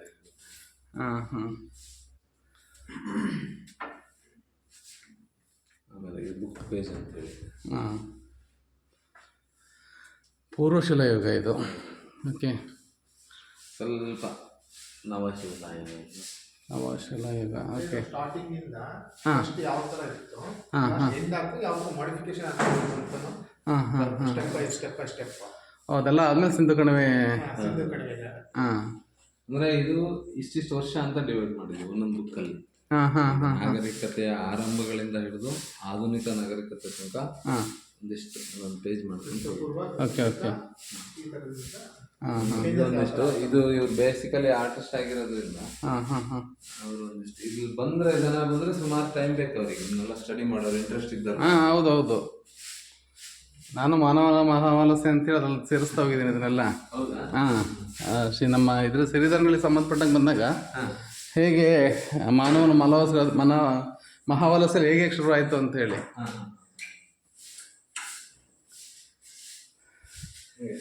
ಲಾಸ್ಟ್ಗೆ ಧರ್ಮ ಕಲೆ, ಧರ್ಮ ಮತ್ತು ಕಲೆಗಳ ಸಂಗಮ. ಓಕೆ, ಇದರಲ್ಲೇ ಒಳ್ಳೆ ಐಡಿಯಾ ಮಾಡಿದ್ದೀರಾ ಸರ್. ಇದು ಒಂದೊಂದೇ ಇದನ್ನ ಅವರು ಸ್ವಲ್ಪ ಆರ್ಟಿಸ್ಟ್ ಆಗಿರೋದ್ರಿಂದ ಅಣ್ಣ ಹಾಂ ಅಲ್ಲಿ ಇದನ್ನೇ ಇದರಿಂದ ಏನು 1 ರೂಪಾಯಿನೂ ಬರಲ್ಲ ಆದ್ರೂ ಅಲ್ವಾ ಕಲೆ ಅನ್ನೋದು ಮನುಷ್ಯನಿಗೆ ಒಂದು ಇಲ್ಲಿ ಈ ತರದವರು ಈಗ ನಾವೇನ್ ಮಕ್ಳುಗಳು ಜಾಸ್ತಿ ಸ್ಕೂಲ್ ಮಕ್ಳುಗಳು ಭೇಟಿ ಕೊಡ್ತೀವಿ. ಹಾಂ ಎಲ್ಲೋ ಒಂದು ಕಡೆ ಅದು ಆಸಕ್ತಿ ಕೆರಳಿ ಆ ವ್ಯಕ್ತಿ ಇದಕ್ಕೆ ಕಾಲಿಡಬಹುದು ಆ ವಿಷಯಕ್ಕೆ ಹೋಗಿ ಅಲ್ವಾ. ಎಲ್ಲಿರೋ ಮಕ್ಕಳಿಗೆ ಹಾಂ ಇದೆಲ್ಲ ಇದೆ ಅಂತ ಅನಿಸ್ದಾಗ ಅದನ್ನ ಜಪಾನ್ ಸಂಪ್ರದಾಯ, ಮಧ್ಯಕಾಲೀನ ಚೀನಾ, ಜಪಾನ್ ಸಂಪ್ರದಾಯಗಳು ಅಂದ್ರೆ ಎಲ್ಲರ ಬಗ್ಗೆನೂ ಸ್ವಲ್ಪ ಆರ್ಟ್ ಅಂದ್ರೆ ಒಂದೇ ದೇಶಕ್ಕೆ ಸೀಮಿತವಾಗಿದೆ. ಮಧ್ಯಯುಗದ ಯುರೋಪ್, ಆಮೇಲೆ ಇಸ್ಲಾಮಿಯ ಕಲೆಗಳು.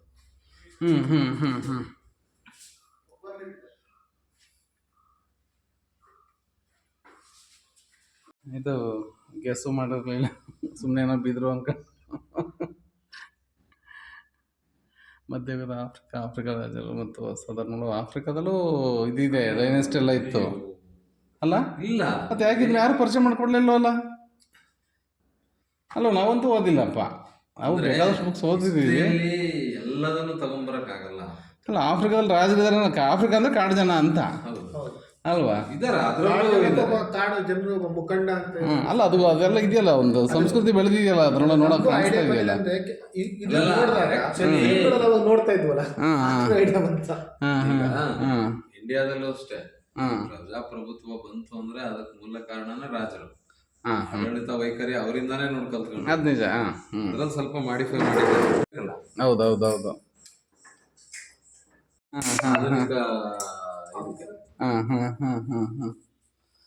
ಸಾಮ್ರಾಜ್ಯಶಾಹಿ ಚೀನಾ ನಿಷೇಧಿತ ಅರಮನೆಯಿಂದ.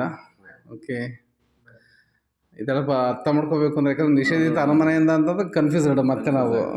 ಇದು ಯಾಕೆ ಹಿಂಗೆ ಬರೆದ್ವಿ, ಈ ಪದ ಯಾಕೆ ಇಲ್ಲಿ ಬಂತು ಅಂತೇಳಿ ಅಂತ. ಆರ್ಟ್ಗೆ ಸಂಬಂಧಪಟ್ಟಿರೋದ್ರಿಂದ ನೋಡಿ ಕೈಯಲ್ಲಿ ಚಿತ್ರಗಳು ಬರೀತಾ ಇದ್ರು. ನೆಕ್ಸ್ಟ್ ಫೋಟೋಗ್ರಫಿ ಬಂತು, ಚೇಂಜ್ ಆಯ್ತು ಸ್ವಲ್ಪ. ಬಾ ಒಳಗಡೆ. ಕೈಯಲ್ಲಿ ಚಿತ್ರದಿಂದ ಚೇಂಜ್ ಆಗೋಯ್ತು ಸ್ವಲ್ಪ.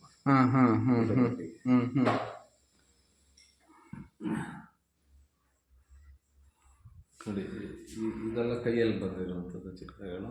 ಮತ್ತೆ ಇಸ್ಲಾಮಿ ಕಲೆ ಇಲ್ಲ ಅಂತಾರೆ. ಕಲರ್ ಬಂದಿದ್ದೇ ಇಸ್ಲಾಮಿಂದ, ಮೊಘಲರ ಕಾಲದಿಂದ.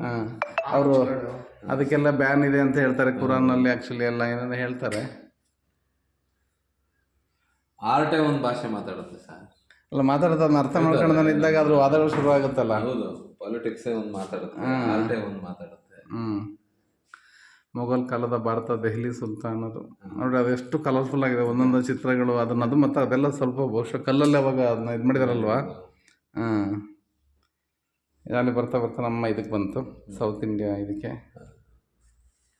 ಭಾರತದ ಪ್ರಾದೇಶಿಕ ಕಲೆ ಜನಾಂಗದಿಂದನೇ ಈ ಥರದ್ದೆಲ್ಲ ಶುರುವಾಯ್ತವ. ಮೂಲ ಫಸ್ಟ್ ನಮ್ಗೆ ಚಿತ್ರಪಟಗಳನ್ನ ತೋರಿಸ್ತಾ, ಹರಿಕಥೆಗಳನ್ನೆಲ್ಲ ಹೇಳ್ತಿದ್ರು. ಇದೆಲ್ಲ ಕಥೆಗಳು, ಚಿತ್ರಪಟಗಳು. ಅದು ನಮ್ಮಲ್ಲಿ ನಾರ್ತ್ ಇಂಡಿಯಾದಲ್ಲಿ ಇದೆ, ಈ ನಮ್ಗೆ ಸೌತ್ಗೆ ಬರಲಿಲ್ಲ ಅಲ್ಲ ಇದೆಲ್ಲ. ಇಲ್ಲ, ಎಲ್ಲ ಕಡೆನೂ ಇದೆ. ಅಲ್ಲ ಸೌತಲ್ಲೂ ಇದೆ. ಈಗ ನಮ್ಮ ಹಸೆ ಬಂದಿರೋದ್ರಿಂದ ಅಲ್ಲ ಹಸೆ ಅಲ್ಲ, ಈ ಕಥೆಗಳು ಹೇಳೋಂಥ ನಮ್ಮ ಹರಿಕತೆ ಹೇಳ್ತಾ ಹೋಗ್ತೀವಿ ಅಷ್ಟೇ. ಒಂದು ಇದನ್ನ ಹಾಕೊಂಡು ಶಿವರಾತ್ರಿ ದಿವಸನೂ ಏಕಾದಶಿ ದಿವಸನೂ ಕತೆ ಹೇಳ್ತಾ ಹೋಗ್ತೀವಿ. ಅಂದರೆ ಪ್ರಬುದ್ಧತೆ ಇದ್ದಂಥವ್ರಿಗೆ ಇಲ್ದಂದ್ರೆ ಚಿತ್ರಗಳ ಮೂಲಕ ಇನ್ನೊಂದಿಷ್ಟು ಅರ್ಥ ಆಗ್ಲಿಕ್ಕೆ ಈಸಿ ಆಗುತ್ತೆ ಅಂತ.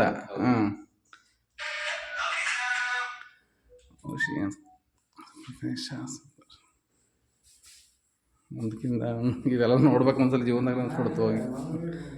ಓಕೆ, ಈಗ ಪುರಾತನ ಕಾಲದವರು ನಮ್ಮ ಅಪ್ಪ ಮಾಡಿದ ವ್ಯವಸಾಯ ನಮಗೆ ಮಾಡಕ್ ಬರಲ್ಲ. ಅಂದರೆ ಯಾವ ಕಾರಣಕ್ಕೂ ಬರಲ್ಲ ಸರ್. ಊರಿಗಿರೋ ಐಡಿಯಾ ನಮಗೆ ಇಲ್ಲ. ತುಂಬ ಸೋಂಬೇರಿ ಅಂತ ಅನ್ಕೊಂಡ್ರು ಅದು ಆಧುನಿಕ ಸ್ವಲ್ಪ ಅದು ಮಾಡ್ರನ್ ಆಗ್ತದೆ. ಅದೇ ಮಾಡ್ರನ್ ಅಂತಾಗ ಮತ್ತು ನಾವು ಆ ಕಡೆ ಹೋಗ್ಬಿಡ್ತೀವಲ್ಲ, ಯುರೋಪ್ ಕಡೆಗೆ ಹೋಗ್ಬಿಡ್ತೀವಿ. ಆಧುನಿಕ ಕಲೆ ಉತ್ತಮದಲ್ಲಿ ಉದ್ಯಮತೆ ಆಧಾರ.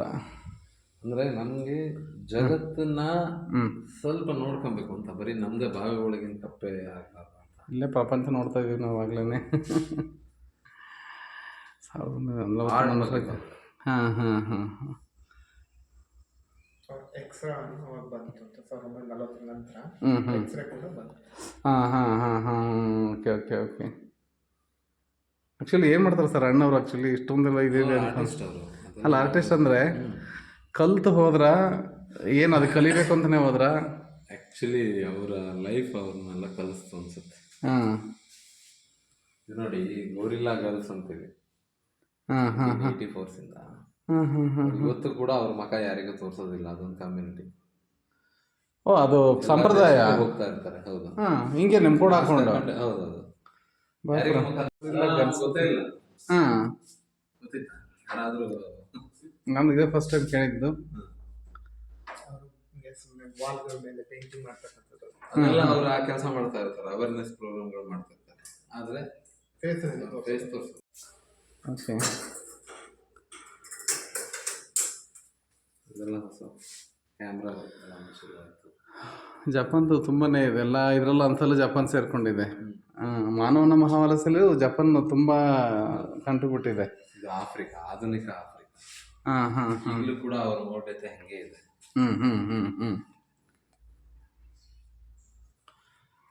ಮಾಡರ್ನ್ ಆಫ್ರಿಕಾ ಅಲ್ಲಿದ್ದ ಸ್ಮೃತಿಗಳು. ಒಂದ್ಸಲ ಇವನ್ನೆಲ್ಲ ನಾಶ ಮಾಡ್ತೀವಿ ನಾವು ಅನ್ನಂಗಾಗತ್ತಲ್ಲ ಹೌದು, ಆವಾಗೇನೆ. ಹಾಂ ಹಾಂ ಆಡಿದ್ದೀವಿ. ಇನ್ನೊಂದು ಚೂರು ಏನೋ ಮಾಡ್ತೀವಿ ಅಂತ ಹೇಳಿ ಇವನ್ನೆಲ್ಲ ನಾಶ ಮಾಡೋದೇ ಒಂದು ದೊಡ್ಡ ಇದಾಗ್ಬಿಟ್ಟಿದೆ ನಮಗೆ.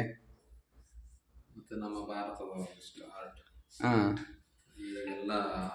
ಎಲ್ಲ ಸೀನಿಯರ್ ಇವನ್ನೆಲ್ಲ ಆ್ಯಕ್ಚುಲಿ ಒಳ್ಳೆ ಟೀ ಶರ್ಟ್ಗಳ ಮೇಲೆ ಇದ್ರ ಮೇಲೆ ಎಲ್ಲರ ಮೇಲೆ ತಂದುಬಿಡ್ಬೋದು ಅನ್ಸುತ್ತೆ ಬಹುಶಃ ಒಂದ್ಸಲ. ಏನಾಗಲ್ಲ, ತಪ್ಪೇನಿಲ್ಲ. ಇವತ್ತಿನ ಟ್ರೆಂಡ್ ಏನು ಹುಡುಕ್ತಾ ಇರಲ್ಲ, ಅದನ್ನು ಇದನ್ನ ಕೊಟ್ಟರೆ ಯಾರು ಹಾಕೋಣಲ್ಲ ಅಂತ ಹೇಳಲ್ಲ. ಇದೆಲ್ಲ ಚಿತ್ರಗಳಿದೆ, ಎಷ್ಟು ಒಳ್ಳೆ ಚಿತ್ರಗಳು. ನಾವು ಟೀ ಶರ್ಟ್ಗಳು ಕೊಟ್ಟರೆ ಯಾವ ಮಕ್ಳು ಹಾಕೋಣಲ್ಲ ಅಂತಾರೆ ಇವತ್ತು. ಇಲ್ಲ, ಅದನ್ನ ಹಂಗೆ ಕೊಡೋಕ್ಕೂ ಆಗೋದಿಲ್ಲ. ಯಾಕೆ? ಯಾಕೆಂದ್ರೆ ಅಟ್ಲೀಸ್ಟ್ ಅದು ಪರಿಚಯ ಒಂದು ಒಂದು ಆರ್ಟ್ ಅಂದ್ರೆ ಹಾಂ ಇಲ್ಲಿ ನೋಡಿ ನಮ್ಮ ಕರ್ನಾಟಕದಲ್ಲಿ ಆರ್ಟಿಸ್ಟ್ ಅಂದ್ರೆ ಅವ್ನು ಬೋರ್ಡ್ ಬರೆಯೋನೋ ಇದು ಮಾಡೋದು. ಹಂಗೆ ನಾರ್ತ್ ಕಡೆಗೆಲ್ಲ ಆರ್ಟಿಸ್ಟ್ ಅಂದ್ರೆ ಅವ್ರಿಗೆ ಒಳ್ಳೆ ಇದಿದೆ, ಅವ್ರ ಕಲ್ಪನೆಗಳು ಒಂದೊಂದು. ಈಗ ನಮ್ಮ ಅಣ್ಣ ಒಂದಿಷ್ಟು ಕಲ್ಚರ್ ಮಾಡಿದ್ರು, ಒಂದಿಷ್ಟು ಕಲ್ಪನೆಗೆ ಯೋಚನೆ. ನಾವು ಆಹಾರಕ್ಕೆ ಏನೇನು ಬಳಸ್ತೀವೋ ಅವುಗಳನ್ನ ಇಲ್ಲಿ ಶೇಖರಿಸಿರ್ತಕ್ಕಂಥದ್ದು ಎಲ್ಲರಿಗೂ. ಹಾಂ ಪರವಾಗಿಲ್ಲ, ಕುಡಿಲೇಬೇಕು ಅಂತೇನಿಲ್ಲ. ನೀವು ಕುಡಿಯೋದ್ರ ಜೊತೆ ಕುಡಿತೀನಿ ಅಷ್ಟೇ, ಬಿಟ್ಟರೆ ನನಗೇನು ಬೇಕು ಅಂತಿಲ್ಲ. ಮಕ್ಕಳುಗಳಿಗೆ ನನಗೆ ವಿಷಯ ಬೇಕಾಗಿದೆ ಅಷ್ಟೇ. ಹಾಂ ಹಾಂ ಖಂಡಿತ ಸರ್.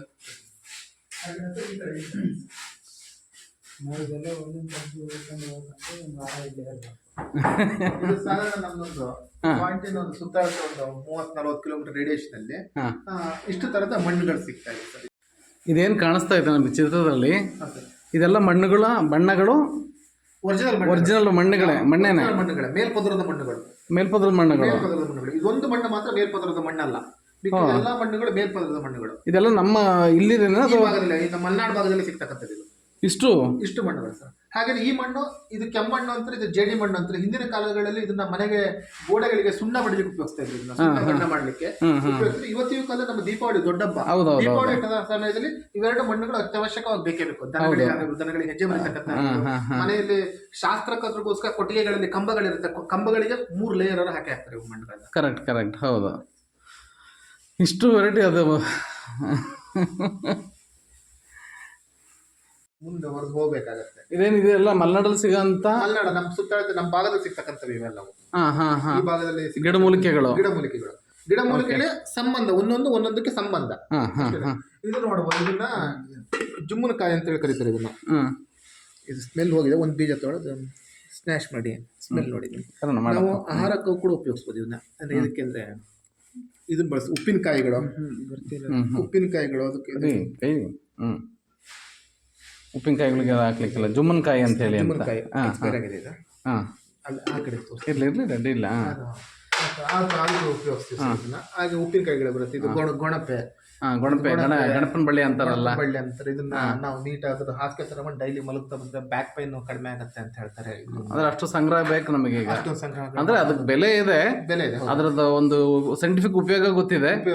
ಅದನ್ನ ನಾವು ಬೆಳೆದು ಅದನ್ನ ನಾವು ಮತ್ತೆ ಆ ಬೀಜಗಳ ಕಲೆಕ್ಟ್ ಮಾಡ್ಕೊಳ್ಳಿಕ್ಕೆ ನಮ್ಮ ಮೈಗಳ್ತನ. ಇದು ಗುಡ್ಡೆಗೇರು. ಇದ್ರದ್ದು ಹಿಂದೆ ಚೆನ್ನಾಗಿ ನೀರಲ್ಲಿ ಕುದಿಸಿ ಅದ್ರ ಒಂದು ಬ್ಲಾಕ್ ಕಾಲು ಒಡೆ ಬರುತ್ತಲ್ಲ, ಕಾಲು ಒಡೆಗೆ ಹಾಕ್ತಾರೆ. ಪ್ಲಸ್ ಮಡಿಕೆಗಳನ್ನೆಲ್ಲ ಯಾವುದೇ ಹುಳ ಹೊಡಿಬಾರ್ದು, ಹತ್ರ ಬ್ರೇಕಪ್ ಅದ್ರ ಒಳಭಾಗದ ಬಗ್ಗೆ. ಈಗ ನೀರಿನ ಅಂಶಗಳು, ಈಗ ಉಕ್ಕಡ ಅವು ಕಡೆ ಹೌದೌದು. ಅದ್ರ ಮೇಲ್ಭಾಗ ಬರ್ತದೆ ಇವು ಟಾರ್ ಕೀಲೆಣ್ಣೆ ಟಾರ್ ಏನು ಬೆಳೀತಾ ಇದೀವಿ ಈಗ ಅದನ್ನ ಆ ನೀರನ್ನ ಮತ್ತೆ ಇದನ್ನ ನಾವು ಇದನ್ನ ಮಾಡಿ ಮಾಯಿಸ್ಟರ್ ಇದನ್ನ ಕಂಟ್ರೋಲ್ ಉಪಯೋಗಿಸ್ತಿದ್ರು. ಓಕೆ ಓಕೆ ಹಾಂ ಇದು ತಾರೆ, ಸೋಪ್ಗೆ ಶಾಂಪ್ಗೆ ಯೂಸ್ ಆಗುತ್ತೆ. ಇದು ಅಂಟವಾಳ, ಆ ಕಡೆ ಇದು ಬೂರ್ಲು ಹತ್ತಿ ತರ ಬರುತ್ತಲ್ಲ, ಬೂರ್ಲು ಹತ್ತಿ ಗೊತ್ತಾ ನನಗೆ. ಹತ್ತಿ ಬೀಜ, ಅರಳಿ ಬೀಜ, ನರ್ಗಿ ಬೀಜ, ಕಲ್ಲುಗರಿಗೆ ಬೀಜ, ಲೈಟ್ ವೈಟ್ ಉಡ್ಡು ಬೆಂಕಿ ಕಟ್ಟೋದಕ್ಕೆಲ್ಲ ಆ ಮರದ್ದು ಇದು ಯೂಸ್ ಆಗುತ್ತೆ. ಇದು ಜುಮ್ಮನ ಮರ ಅಂತ ಇದು ಮರದ ಮುಳ್ಳುಗಳಿದು. ಇದನ್ನು ಕೂಡ ತೆಗೆದು ಕೆಲವೊಂದು ದೇಹದ ಒಂದೊಂದು ಭಾಗಗಳಿಗೆ ಒಂದೊಂದು ರೋಗಗಳಿಗೆ ಹಾಕ್ತಾರೆ ಇದನ್ನ. ಇದು ಆನೆ ಗುಲ್ಗುಂಜಿ ಅಥವಾ ಮಂಜೆಟ್ಟೆ ಅಂತ ಕರೀತಾರೆ ಇದನ್ನ ಅಂದ್ರೆ ಇದು ಪ್ರತಿಯೊಂದು ಬೀಜದ ವೆಯ್ಟ್ ಒಂದೇ ವೆಯ್ಟ್, ಬೇರೆ ಬೇರೆ ಇರೋದಿಲ್ಲ, ವೆಯ್ಟ್ ಒಂದೇನೆ ಇದು. ಎಲ್ಲ ಬೀಜ ಯಾವ್ದೋ ಬೀಜ ತೂಕ ಮಾಡಿ ಒಂದೇ ತೂಕ. ಗುಲ್ಗಂಜಿ ತೂಕ ಅಂತಾರಲ್ಲ, ಹಾಗಾಗಿ ಅಕ್ಯುರೇಟ್ ತೂಕಕ್ಕೆ. ಹೌದಾ, ಇದು ಒರಿಜಿನಲ್ ಇವು ಬರುತ್ತೆ. ಬಿಳಿ ಗುಲ್ಗುಂಜಿ ಮತ್ತು ಕೆಂಪು ಗುಲ್ಗುಂಜಿ ಬರುತ್ತೆ. ಇದೆಲ್ಲ ನೋಡಿದ್ವಿ. ಮಣಿ ಸರಗಳು ಸಿಗತ್ತೆ ಪೇಟೆಗಳಲ್ಲಿ, ಮಣಿ ಸರ ಆನ್ಲೈನ್ ಕೂಡ ಸಿಗ್ತವೆ ಇವಾಗ. ಈ ತರ ಗೂಳಿ, ಬಿಲ್ವಾರ, ಆಲ, ಪೇರ್ಲ, ರುದ್ರಾಕ್ಷಿ, ಆಮೇಲೆ ರಾಮಪತ್ರೆ, ಜಾಯ್ಪತ್ರೆ ಬರುತ್ತೆ. ಇದರಲ್ಲಿ ಮೆಡಿಸಿನ್ ಹೋಗುತ್ತೆ. ಇದು ಎರಡು ಲೇಯರ್ ಅದು ಎಷ್ಟು ಅದು ಓಕೆ, ಅದು ರಕ್ಷಣೆಗೋಸ್ಕರ ಇರುತ್ತೆ, ನಾವು ಅದನ್ನ ಉಪಯೋಗಿಸ್ಕೋಬೇಕು ಅಷ್ಟೇ. ಆಮೇಲೆ ಇದು ಒಂದು ಇದು ಹೇಳ್ತಾರಲ್ಲ, ಬಿಲ್ಕಂಬಿ, ಬಿಲ್ವಾರ ಅಂತ ಕರೀತಾರೆ ಸರ್. ಇದು ಶೀಗೆ, ಗಾಳಿ, ರುದ್ರಾಕ್ಷ ಐತಲ್ಲ ಇಲ್ಲಿ. ಇಷ್ಟೊಂದು ಸದ್ಯಕ್ಕೆ ಇಷ್ಟೊಂದು ಕಲೆಕ್ಷನ್ ಮಾಡಿದ್ವಿ ಸರ್ ಇವಾಗ. ಯಾವ್ದೊಂದು ಭೂತಕನ್ನಡಿ ಮುಖಾಂತರ ನಾವು ಮಕ್ಕಳಿಗೆ ನೋಡ್ಲಿಕ್ಕೆ ವ್ಯವಸ್ಥೆ ಮಾಡಿ. ನ್ಯಾಚುರಲ್ ಸ್ಟ್ರಕ್ಚರ್ ಸರ್, ಇದು ಕಲ್ಲೇ ಬಿದ್ದು ಗಟ್ಟಿಯಾಗಿ ನ್ಯಾಚುರಲ್ ಸ್ಟ್ರಕ್ಚರ್ಸ್ ಅದು ಯಾರು ಕೆತ್ತನೆ ಮಾಡಿರ್ತಕ್ಕಂಥ. ಫಾಸಿಲ್ಸ್ ಕ್ರಿಯೇಟ್ ಆಗುತ್ತೆ, ಅದ್ರ ಬಗ್ಗೆ ಎಲ್ಲ ಮಾಹಿತಿ ಇದೆ. ಫಾಸಿಲ್ಸ್ ಇದ್ರ ಬಗ್ಗೆ ಎಲ್ಲ, ಕಲ್ಲುಗಳು ಯಾವ್ಯಾವ ಕಲ್ಲುಗಳು, ಗೋರಿ ಕಲ್ಲು ಅಂತೀವಿ ನಾವು ಆಕ್ಚುಲಿ. ಇದೆಲ್ಲ ಸಿಗುರು ಕಲ್ಲುಗಳು. ಇದು ನೋಡಿ, ಇದೊಂದು ಡಿಫ್ರೆಂಟ್ ಕಲ್ಲು ಸರ್. ಹೌದು ಹೌದು. ಕ್ರಿಸ್ಟಲ್ ಇರುತ್ತೆ ಅದರೊಳಗಡೆ, ಕ್ರಿಸ್ಟಲ್ ಫಾರ್ಮೇಶನ್ ಟೈಪ್ ಅದೆಲ್ಲ. ಇದೆಲ್ಲ ಹವಳ ಇದಾಗಂಥದ್ದು. ಹೌದು, ನೀರಲ್ಲಿ ಇರುತ್ತಲ್ಲ, ನೀರಲ್ಲಿ ಮುರಾಕಲ್ ಅಂತೇಳಿ ಭಾಗದಲ್ಲಿ ಕರೀತಾರೆ. ಮುರಾಕಲ್ ಅಂತ ಮುರಾಕಲ್. ಹಾಗೆ ಸರ್ ಈ ಕಡೆ ಅಲ್ಲಿ ಏನೆಲ್ಲ ಸಿಗತ್ತೆ, ಏನೆಲ್ಲ ಇದಾವೆ ಇವಾಗ ನಮ್ಗೆ ನೋಡ್ಲಿಕ್ಕೆ, ಅವುಗಳಷ್ಟು ಈ ಸ್ಲೈಡ್ಗಳಲ್ಲಿ ಇದಾವೆ. ಇದು ಸ್ವಲ್ಪ ಮಟ್ಟಿಗೆ ರೆಡಿ ಆಗಿದೆ, ಕೆಲವೊಂದು ಸ್ಟೆಪ್ ಬೈ ಸ್ಟೆಪ್ ರೆಡಿ ಆಗ್ತಾ ಇದೆ.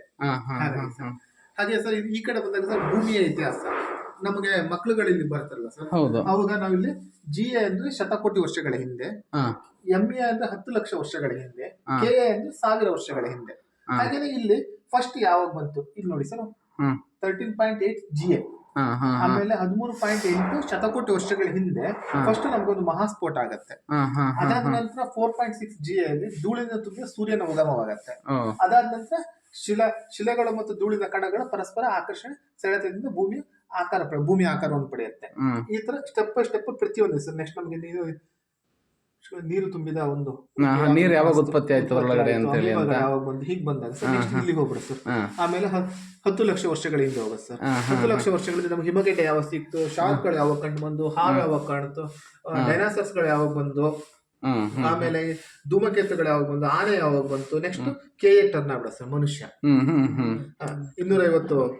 250,000 ವರ್ಷಗಳ ಹಿಂದೆ ಮನುಷ್ಯ ಉಗಮವಾಯಿತು ಅಂತ ಇತಿಹಾಸ ಸರ್. ಇಷ್ಟು ಇತಿಹಾಸ ಇದೊಂದು ಸ್ಲೈಡ್ ಹೇಳುತ್ತೆ. ಡೈನೋಸರ್ ಇದೆ ಹಂಗಾರೆ. ಹೌದು ಸರ್, 10 ಲಕ್ಷ ವರ್ಷಗಳು. ಹೌದು. ಈ ತರ ಅಂದ್ರೆ ಪಳವಳಿಕೆ ಸಿಕ್ಕಿದ್ಮೇಲೆ ಇದ್ದೇ ಇರುತ್ತಲ್ವಾ?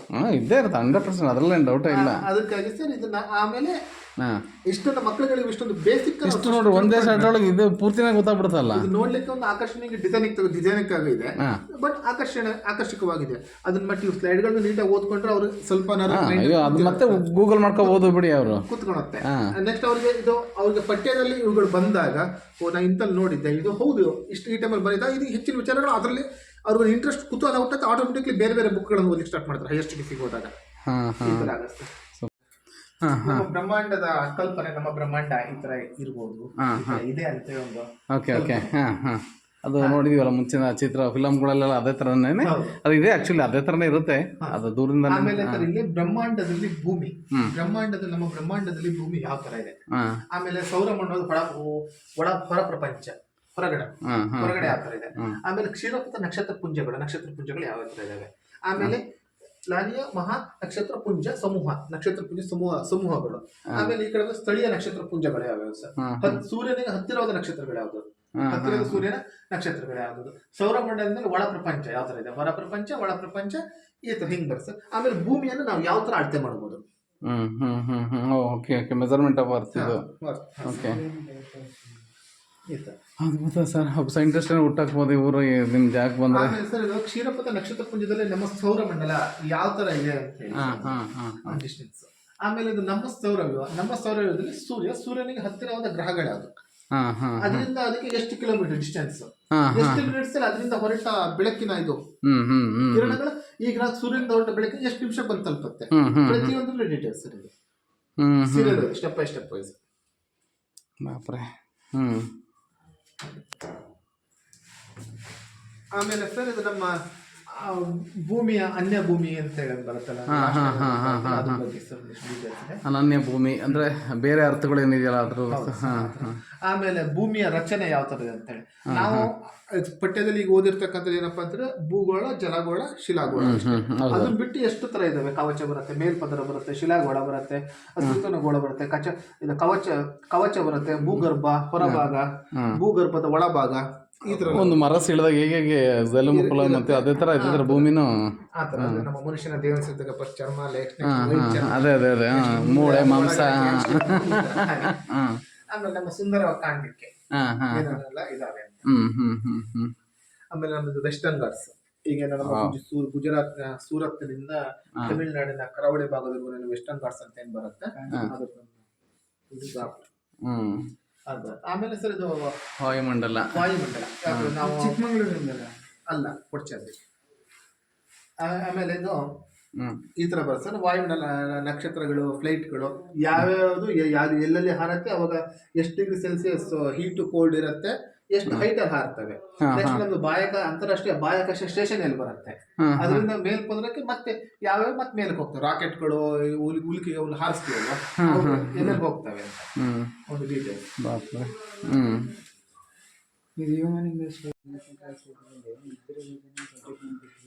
ಹಾಗೆ ಸರ್ ಇದೊಂದು ಜೀವಜಲ ಪ್ರಪಂಚ, ನೀರಿನ ಬಗ್ಗೆ ಬರುತ್ತೆ ಸರ್. ಇದು ಇಲ್ಲೇನಂತ ಹೇಳಿ ಸರ್, ಇದು ನೀರು ಭೂಮಿಯಲ್ಲೇ ಟೋಟಲ್ ಇರ್ತಕ್ಕಂಥ ನೀರು ಇಷ್ಟು ಸರ್.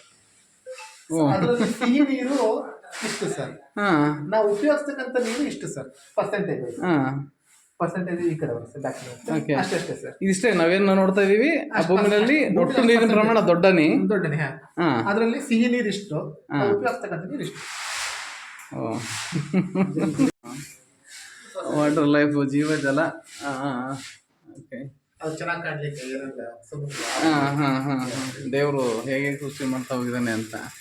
ಆಮೇಲೆ ಇದು ನೀರಿನ ಮೂಲಗಳು ಸರ್, ಸರೋವರಗಳು, ನದಿಗಳು, ಕೆರೆಗಳು, ಬಾವಿಗಳು, ಸಾಗರಗಳು. ಈ ತರ ನೋಡಿ ಸರ್, ಇದು ಸಾಗರಗಳು, ಕೊಲ್ಲಿಗಳಲ್ಲಿ ಎಷ್ಟು ಪರ್ಸೆಂಟೇಜ್ ಇದೆ ಸರ್, ನೀರಿನ ಪಾಲ್ ಎಷ್ಟು ಟೋಟಲ್.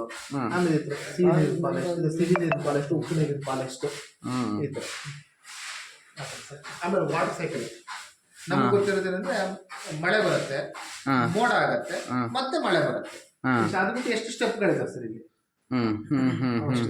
ಇಷ್ಟೊಂದು ಹೇಳ್ಕೊಟ್ಟಿಲ್ಲ ಅಲ್ಲಿರೋದು ಒಂದು ಹೇಳ್ಕೊಟ್ಟಿಲ್ಲ ಇಲ್ಲಿ ಸ್ಕೂಲಲ್ಲಿ. ಅಲ್ಲಿ ಬೇಸಿಕ್ ಸ್ಟೆಪ್ಗಳನ್ನ ಅಷ್ಟೇ ಕೊಡ್ತಾರೆ. ಅದು ನೆಕ್ಸ್ಟ್ ಮುಂದೆ ನಾವು ಸೈಂಟ್ ಮೆಸ್ಟಿಗೆ ಇಂಟ್ರೆಸ್ಟ್ ಇರಬೇಕದು ಹೇಳ್ಕೊಡ್ತಾರೆ. ಬಂದ್ವಿ ಸರ್. ಇದು ನಮ್ಮ ಬೋರ್ ಹೊಡಿಸ್ತೀವಲ್ಲ ಸರ್, ಇಮ್ಯಾಜಿನೇಷನ್ ಕ್ರಾಪ್ ಸರ್. ಇದು ಈ ತರ ಇರ್ಬೋದು. ಹಾಗೆ ನಾವು ಇನ್ನೊಂದು ಸೂಕ್ಷ್ಮ ಗಮನಿಸ್ತೇವೆ ಸರ್, ಇದ್ರೊಳಗಡೆ ನೀರು ಎಲ್ಲಿಂದ ಹೋಗುತ್ತೆ, ಕಲ್ಪದರದೊಳಗಡೆ ನೀರು ಎಲ್ಲಿಂದ ಹೋಗುತ್ತೆ, ಮೇಲ ಹೋಗ್ತಕ್ಕಂಥ ಮರದ ಬೇರೆ ಸರ್. ಇಲ್ಲದಲ್ಲಿ ಮರ ಆಮೇಲೆ ಹಸಿರಿದ್ರು ಮಾತ್ರ ಅಲ್ಲಿಂದ ನೀರು ಹೋಗ್ತಕ್ಕಂಥ, ಮತ್ತೆ ಒಳಗಡೆ ಎಲ್ಲೂ ಕೂಡ ಯಾವುದೇ ತರದ ಗುಹೆಗಳಿಲ್ಲ, ಹರಿತಕ್ಕಂಥ ಸರೋವರಗಳಿಲ್ಲ, ನದಿಗಳಿಲ್ಲ. ಸೂಕ್ಷ್ಮ ಬೇರುಗಳೇ ಸಂಪರ್ಕ ಮಾಡಿರುತ್ತೆ ನಮಗೆ. ಅದಕ್ಕೆ ನೈಜ ಸಾಕ್ಷಿಯ ಜೋಗ ಜಲಪಾತ ಸರ್. ಇದು ಈಗ 1000 ಅಡಿ ತನಕ ಆಳಾಗಿದೆ ಸರ್, 980 ಅಡಿ ತನಕ. ಎಲ್ಲೋ ಒಂದು ಗುಹೆ ಇರ್ಲೇಬೇಕಿತ್ತಲ್ಲ ಸರ್. ಇಲ್ಲಿ 300 ಅಡಿ ನೀರು ಸಿಗೋದಾದ್ರೆ 300 ಅಡಿ ಫೀಟಿಗೆ ಎಲ್ಲರೂ ಒಂದು ಗುಹೆ ಇರ್ಲೇಬೇಕಿತ್ತಲ್ಲ ಸರ್. ನೀರು ಒಳಗಡೆ ಪಾಸ್ ಆಗಿ ಬೋರ್ ಪಾಸ್ ಆಗ್ಲಿಕ್ಕಿಲ್ಲ ಸರ್. ಆತರ ಸರ್ ನಾವು ಬೋರ್ ಹೊಡೆದಾಗ ಇಲ್ಲ ನೀರು ಇರುತ್ತೆ. ಇಷ್ಟು ರೆಡಿ ಆಗ್ತದೆ. ಸುತ್ತ ಬ್ಯಾಂಬ್, ಸುತ್ತ ಒಂದು ವಾಕಿಂಗ್ ಪಾತ್ ಮಾಡಿ ಆಯಿತಾ, ಮಧ್ಯ ಒಂದು ರೋಡ್ ಮಾಡಿ, ಇಲ್ಲಿ ಒಂದಿಷ್ಟು ಆ್ಯಕ್ಟಿವಿಟೀಸ್ ಮಾಡಿ ಆಯಿತಾ. ನಿನ್ಗೆ ಆ ಜಾಗದಲ್ಲಿ ಮಾಡಿದ್ರೆ ಏನಿಲ್ಲ, ಅಲ್ಲಿ ಏನು ಎಂಟರ್ಟೈನ್ಮೆಂಟ್ ಅಂದರೆ ಇಷ್ಟೇ. ಬರಬೇಕು, ಬ್ಯಾಂಬೂಲಿ 35 to 40% ಆಕ್ಸಿಜನ್ ಜಾಸ್ತಿ ಕೊಡುತ್ತೆ, ತಂಪಿರುತ್ತೆ ಜಾಗ.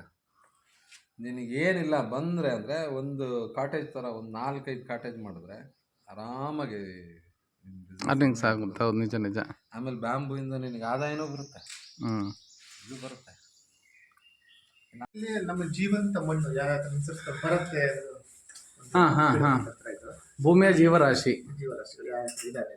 ಹಾಂ ಹಾಂ. ಆಮೇಲೆ ಜೀವಂತ ಮಣ್ಣು ನಾವಾಗ ಉಪಯೋಗಿಸ್ತಕ್ಕಂಥ ಆಹಾರ ಏನಿದೆ ಅದರಲ್ಲಿ 95% ಅಷ್ಟು ಮಣ್ಣಿನಿಂದನೇ ಬರ್ತಕ್ಕಂಥ ರಾ ಮೆಟೀರಿಯಲ್ ಇರ್ಬೋದು, ಆಹಾರ ಉತ್ಪನ್ನ ಏನೇ ಇರ್ಬೋದು ಮಣ್ಣಿನಿಂದನೇ ಬರ್ತಕ್ಕಂಥದ್ದು.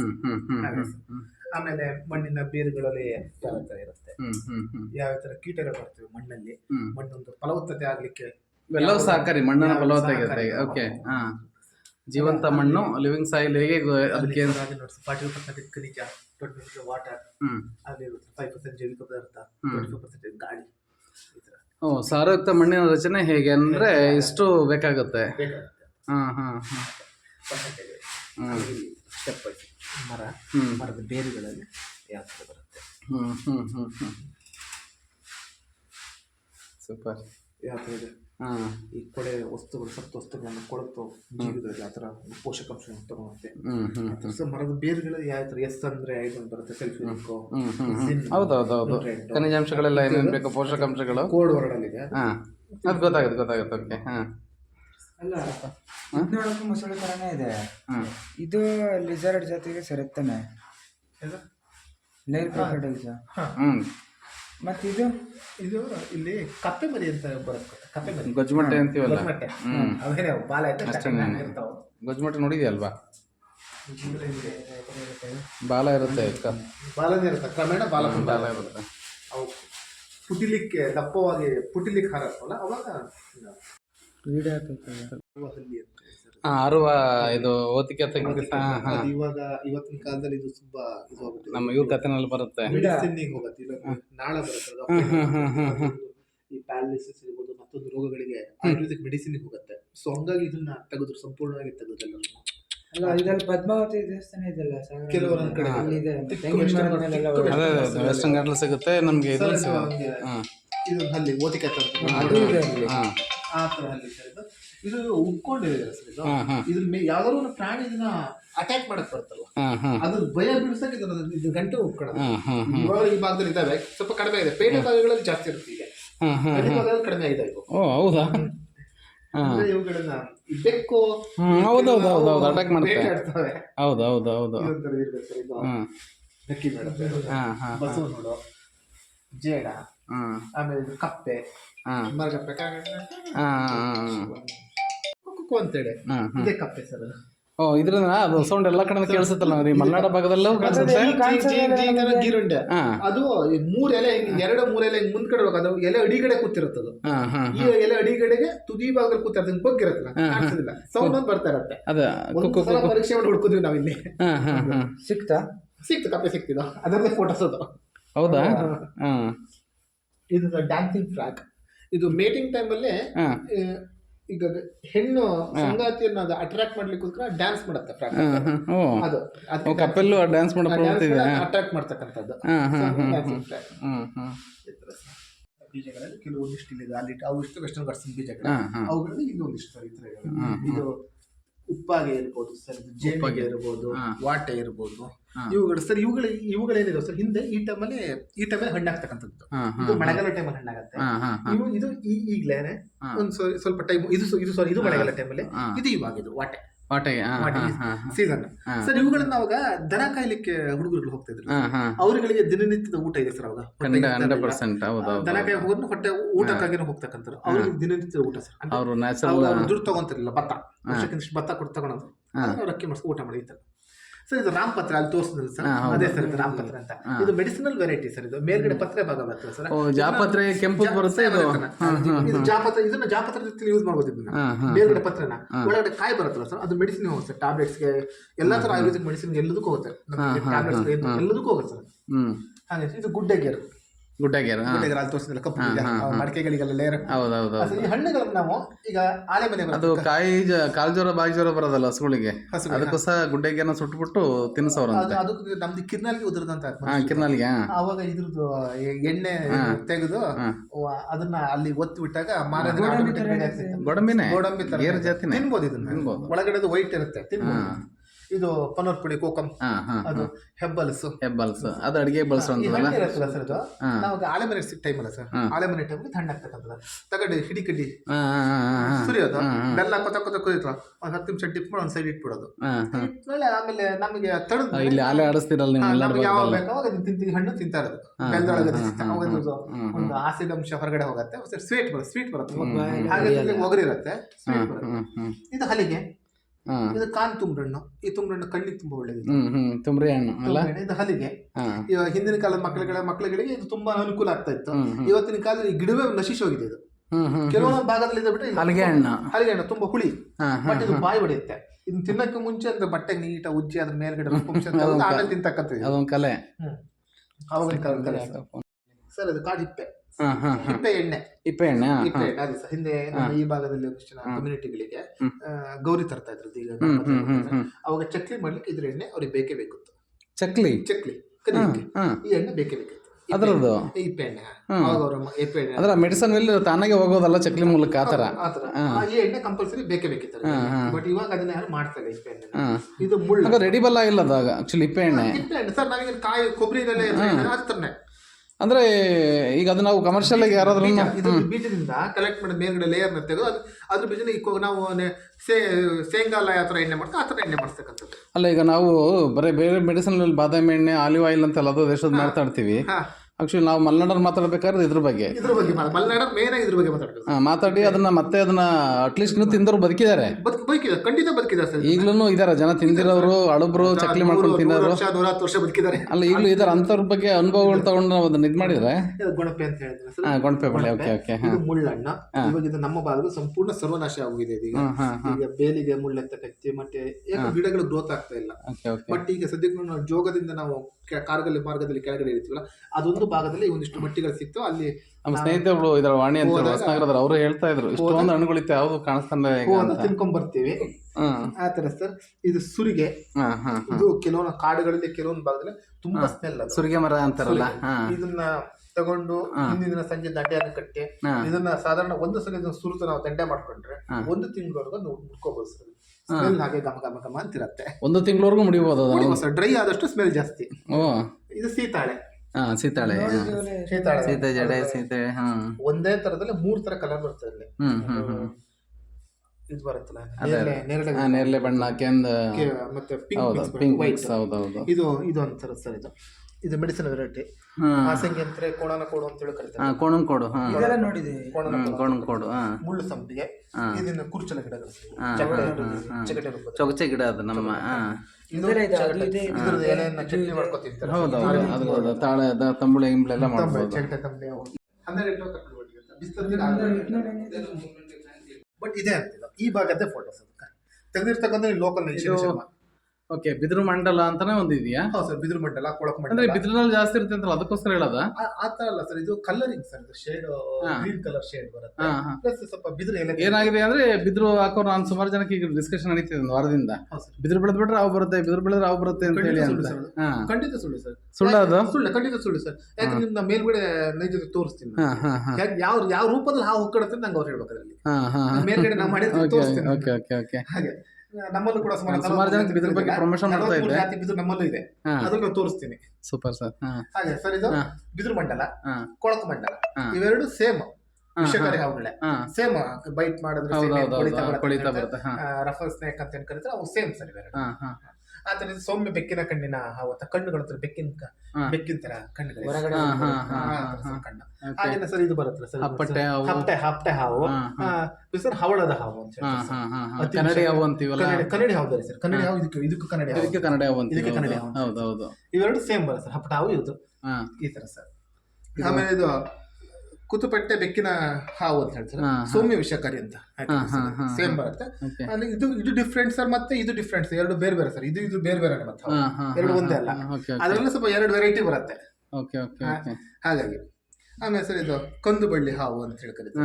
ಈ ಭಾಗದಲ್ಲಿ ನಾವು ಸೌದೆ ಸರ್ಕಂತೀವಲ್ಲ, ಸೌದೆ ಅಡಿಗಡೆ ಜಾಸ್ತಿ ಹೋಗ್ತಾ ಇದೆ ಗೊತ್ತೇ ಆಗಲ್ಲ ಸೌದೆ ಸರ್. ಇವು ಸೌಮ್ಯ ವಿಷಕಾರಿ ಅಂತ ಹೇಳಿದ್ರೆ ಸರ್ ಇದು ಅಂದ್ರೆ ನಮ್ದು ಬೈಟ್ ಮಾಡಿದಾಗ ಡೆತ್ ಆಗೋ ಲೆವೆಲ್ಗೆಲ್ಲ ಹೋಗಲ್ಲ, ಮೈಕೈ ದಪ್ಪ ಆಗ್ತಕ್ಕಂಥದ್ದು. ಯಾವುದೇ ಹಾವು ಕಚ್ಚಿದ್ರು ಸ್ವಲ್ಪ ಮೈಕೈ ದಪ್ಪ ಇವುಗಳು ಕಚ್ಚಿ ಸ್ವಲ್ಪ ವಿಪರೀತವಾಗಿ ಮೈಕೈ ದಪ್ಪ ಆಗ್ತಕ್ಕಂಥದ್ದು, ನಂಜಿನಾಂಶ ಯಥೇಚ್ಛವಾಗಿ ಬರುತ್ತೆ ಆತರ ಸರ್. ಈಗ ಇದು ಕಾಡಿನ ಸರ್ಪ. ಈಗ ನಮ್ಮ ಭಾಗದಲ್ಲಿ ಯಥೇಚ್ಛವಾಗಿ ಎಲ್ಲರೂ ಕಾಡ್ತಕ್ಕಂಥ ಇದು ಕಟ್ ಹಾವು. ಇದೇ ತರದಲ್ಲಿ ಸಾಗರ ಮಲೆನಾಡು ವೆಸ್ಟರ್ನ್ ಘಾಟ್ಸ್ ಭಾಗದಲ್ಲಿ ಇದೇ ತರದಲ್ಲಿ 2 ಹಾವು ಈ ತರ ಬರುತ್ತೆ ಸರ್. 3 ಹಾವು. ಕಾಳಿಂಗ ಸರ್ಪನು ಸೇಮ್ ಅದೇ ತರ ಇರುತ್ತೆ. ಇದೇ ತರ ಇನ್ನು ದಾಸ ಹಾವು ಅಂತ ಇನ್ನೊಂದು ಬರುತ್ತೆ, ಅದು ಕೂಡ ಸೇಮ್ ಇರುತ್ತೆ ಇದೇ ತರ ಪಟ್ಟಿ ಎಡೆ ಬಿಚ್ಚಲ್ಲ, ಈ ತರ ಹೆಡೆ ಬಿಚ್ಚಲ್ಲ.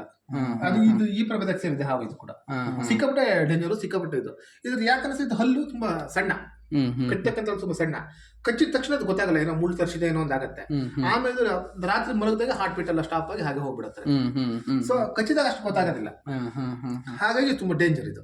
ಇವೆಲ್ಲ ಕಚ್ಚಿದ ರಕ್ತ ಚಿರ್ರ ಹಾರತ್ತೆ, ಚಿಮ್ಮತ್ತೆ, ಗೊತ್ತಾಗತ್ತೆ. ಇದು ಮುಳ್ಳು ತರದಂಗ ಆಗತ್ತೆ ಅಷ್ಟೇ ಇದು ಈ ಹಾವು. ಆತರ ಇದು ಅಲಂಕೃತ ಹಾರುವ ಹಾವು. ಇದು ಹಾರುವ ಹಾವು ಅಂತ ಇದು ಜಸ್ಟ್ ರೆಕ್ಕೆ ಬೆಚ್ಚ ಫ್ಲೈ ಮಾಡೋದಿಲ್ಲ, ಜಸ್ಟ್ ಹಿಂಗ್ ಹಾರ ಹಿಂಗ್ ಇವು ಹಿಂಗ್ ತೆಗೆದು ಅದು ಹಿಂಗ್ ಜಂಪ್ ಮಾಡ್ಕೊಂತ ಹೋಗುತ್ತೆ ಅಷ್ಟೇ. ಹಾಗೆ ಓಕೆ. ಹಸಿರು ಹಾವು, ತೆಗಡ ಪುಟ್ಟೆ ಹಾವು, ನಾಗರ ಹಾವು, 2 ತಲೆ ಹಾವು, ಮರದ ಹಾವು, ಇದು ನೋಡಿದ್ವಿ. ಇದು ಇಲ್ಲೇ ಕಟ್ಟಿಗೆ ಹಾವು. ಅಲ್ಲ, ನಾವು ಜಿಯೋಗ್ರಫಿ ಚಾನಲ್ ಯಾವುದೇ ದೇಶ ನೋಡಿ ಅಬ್ಬಬ್ಬ ಅಂತೀವಿ, ಇಲ್ಲ ಸ್ವಲ್ಪ ಅಷ್ಟೇ ಹಾಕಿದ್ವಿ. ಅಂದ್ರೆ 2 ತಲೆ 3 ಇಂದ 4 ಪ್ರೀತ ವಿಷಕ. ಎರಡೇ ಕಣ್ಣು. ಓಕೆ. ಅದ್ರ ಬಗ್ಗೆ ಇನ್ನೂ ಸ್ಟಡಿ ಡ್ರಾಮಾ ಮಾಡುತ್ತೆ ಅಷ್ಟೇ. ಯೋಜನೆ ಇದೆ, ಮಾಡೋಣ ಇದ್ರ ಬಗ್ಗೆನೆ. ಯಾಕೆಂದ್ರೆ ತುಂಬಾ ಜನರಿಗೆ ಅದನ್ನ ಸ್ವಲ್ಪ ಅವೇರ್ನೆಸ್ ಕೊಡ್ಬೇಕು. ಮನೆ ಭಾಗದ ತೋಟ ಕೆಲಸ ಮಾಡ್ತೀವಿ, ಆದಷ್ಟು ಹುಷಾರ ಹ್ಯಾಂಡಲ್ ಮಾಡ್ಬೇಕು. ಬಾಟ್ಲಿ ತುಂಬುದು ತಗೊಂಡೋಗಿಲ್ಲ ಬಿಡೋದು. ನೀಲಗಿರಿ ಲಾಂಗೋರ ಇದು ನಮ್ಮ ಈ ಭಾಗದ ಜಡೆ ಮತ್ತೆ ಈ ಭಾಗದ ಕೂಡ ಇವು ಕಾಣಿಸುತ್ತೆ. ಆಮೇಲೆ ಇದು ಸರ್ ನೀಲಗಿರಿ ಈ ಭಾಗದಲ್ಲಿ ಮೈಸೂರು ಸೀಮೆ ಕಡೆ ಜಾಸ್ತಿ ಆಗಿದೆ. ಕರಿಚಿರತೆ ನಾನಂತೂ ನೋಡಿಲ್ಲ ಇದನ್ನ. ಆ ಚಿರತೆ ಇದು ಶಿಂಗಳಿಕ. ಈಗ ಆಗುಂಬೆ ಘಾಟ್ ಸೆಕ್ಷನ್ ಮತ್ತು ಪ್ಲಸ್ ಕಡೆ ಗೇರ್ಸುಪ್ಪೆಯಿಂದ ಅಂದ್ರೆ ಇದು ಪ್ರಾಣಿ ಒಂದ್ ಕಡೆ ಇರ್ಬೇಕಂದ್ರೆ ಸರ್ ಸುಮಾರು ಒಂದು 630-660 ಜಾತಿಯ ಗಿಡಗಳಿರ್ಬೇಕು ಸರ್. ಸೊಪ್ಪಿಂದ ಕೂಡ ಬದುಕತ್ತಿದ್ರು. ಡೈವರ್ಸಿಟಿ ಎಷ್ಟಿರುತ್ತೋ ಅಷ್ಟು ಅದು ವಾಸ ಮಾಡ್ಲಿಕ್ಕೆ ಇದಕ್ಕೆ ಅನುಕೂಲ ಆಗ್ತದೆ. ಡೈವರ್ಸಿಟಿ ಇದ್ರು ಮಾತ್ರ. ಅದು 400 ಚಿಲ್ಲರೆ ಅದು ಉಪಯೋಗ ಬರ್ತಾ ಹಣ್ಣುಗಳೇ ಆಗಿರ್ಬೇಕು ಸರ್. ಅಂತ ಜಾಗದಲ್ಲಿ ಮಾತ್ರ ಇದು ಬದುಕುದು ಈ ಪ್ರಾಣಿ. ಎಲ್ಲ ಕಡೆ ಬದುಕೋದಿಲ್ಲ, ಎಲ್ಲ ಕಡೆ ಇರೋದಿಲ್ಲ ಇವು. ದೊಡ್ಡ ದೊಡ್ಡ ಸನ್ಯಾಸಿಗಳು ಇದರಲ್ಲಿ ಬದುಕ್ತಾ ಇದ್ರು ಅಂತ ಜಾಸ್ತಿ ಎಷ್ಟು ಬೇಗ ಇಲ್ಲೇ ಇರ್ತವೆ. ಅಲ್ಲ, ಅದು ಮಲಗಿರುತ್ತಲ್ಲ, ಅದಕ್ಕೆ ಬೇರೆ ಪ್ರಾಣಿ ಎಲ್ಲಿದೆ ಅಲ್ಲಿ ಹುಡ್ಕೊಂಡು ಹೋಗ್ತವೆ. ಈ ಆಶ್ರಮಗಳನ್ನ ನಾವು ಪ್ರತಿ ಸರಿ ದೊಡ್ಡ ದೊಡ್ಡ ಸಂತರು ಚೇಂಜ್ ಮಾಡ್ತಾ ಹೋಗ್ತಾರಲ್ಲ. ಅಲ್ಲ, ಇತಿಹಾಸ ನೋಡಿ,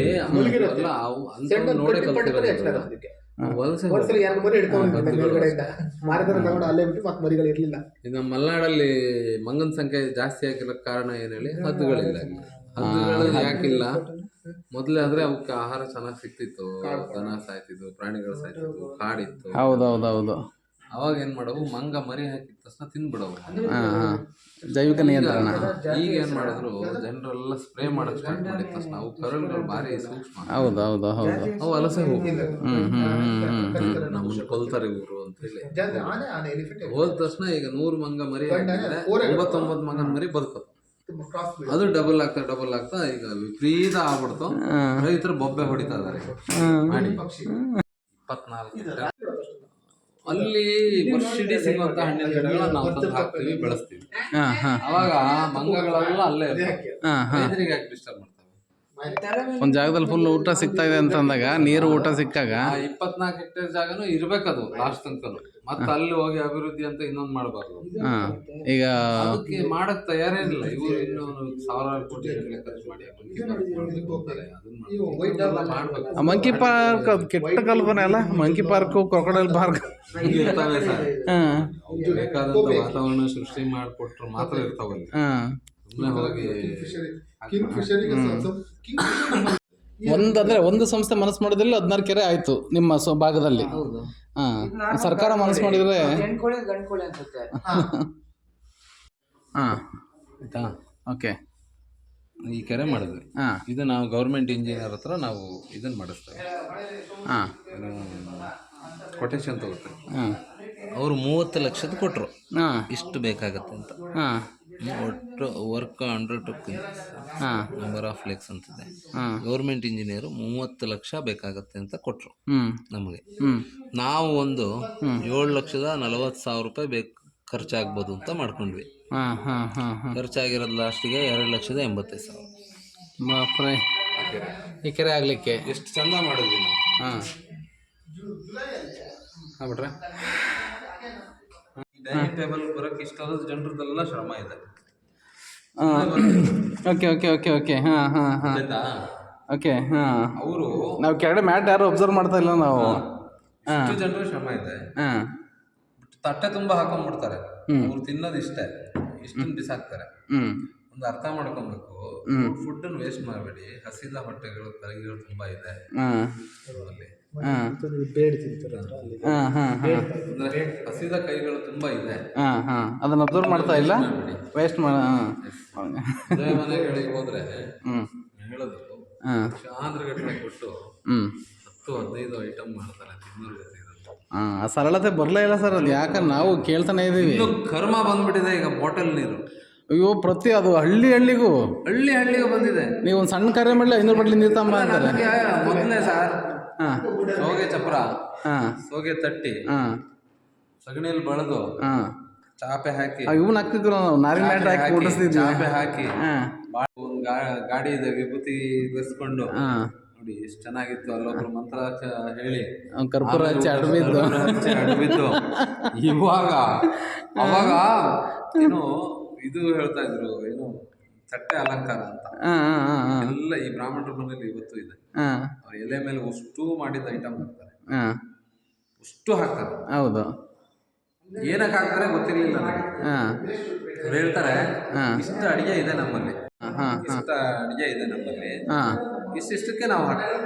ಸಿಸ್ಟಮ್ ನೋಡಿ ನಾವು ನಿಜವಾಗೂ ಬ್ರಾಹ್ಮಿನ್ಸ್ ಅಲ್ಲಿ ಭೋಜನ ಪ್ರಿಯ. ಹೌದು, ಅವ್ರ ಸಿಸ್ಟಮ್ ನೋಡಿ ಎಷ್ಟು ಚಂದ ಇದೆ. ಫಸ್ಟ್ ಎಲ್ಲ ಎಡೆ ಅಲಂಕಾರ ಅಂತ ಮಾಡ್ತಾರೆ ಮೆನು. ಅವಾಗ ಅವರು ಇಷ್ಟು ನನ್ನ ಪಲಾವ್ಗೆ ಇಷ್ಟ ಅನ್ನ, ಅದಕ್ಕೆ ಸಾರಿದೆ, ತಿಳಿ ಸಾರಿದೆ, ಮಜ್ಜಿಗೆ ಇದೆ, ಸ್ವೀಟ್ ಇಷ್ಟಿದೆ, ಇಷ್ಟಕ್ಕೂ ಜಾಗ ಇಟ್ಕೊಂಡು ಎಷ್ಟು ಬೇಕು ಅಷ್ಟು ಮಾತ್ರ ತಿಂತಾರೆ. ಎಲೆ ಒಂದು ಚೂರು ಬಿಡಲ್ಲ. 100%. ನಾವು ಹಂಗಲ್ಲ, ಹಾಕಿದ ತಕ್ಷಣ ದಬಾ ದಬಾ ಹಾಕೊಂಡು ತಿಂದು ಅರ್ಧ ಬಿಟ್ಟು ವೇಸ್ಟ್. ಇದು ಸಮುದ್ರ ಮಂಥನ ಕಲ್ಪನೆಯಲ್ಲಿ ಮಾಡ್ತಾ ಹೋಗಿರೋದು. ಪಶ್ಚಿಮ ಘಟ್ಟಗಳು ಕರಗ್ತಾ ಕೊನೆಗೆ ಮತ್ತೆ ಕಲ್ಲು ಮಣ್ಣು ಅಷ್ಟು ಮಾತ್ರ ಉಳಿಯುತ್ತೆ, ಕಲ್ಲು ಅಲ್ಲಿ ಅಂತೇಳಿ ಅಂತ. ಅಲ್ಲಿಗೆ ಎಂಡ್ ಆಯ್ತು ಅಂತ. ಕೊನೆಯ ಪೃಥ್ವಿಯ ಎಂಡ್ ಅಲ್ಲ, ಈಗ ಇಂಟ್ರೋಲ್ ಮುಗಿದು ಮುಂದೆ ಬಂದಿದೆ. ಈಗ ವೆಸ್ಟರ್ನ್ ಘಾಟ್ಸ್ ಇಂಟ್ರೋಲ್ ಮುಗಿದು ಮುಂದೆ ಬಂದಿದ್ದೀವಿ. ಹೌದು, ದಿ ಎಂಡ್ ಅನ್ನೋದು ಒಂದು ಬಾಕಿ ಇದೆ. ಈಗ ಇದೇ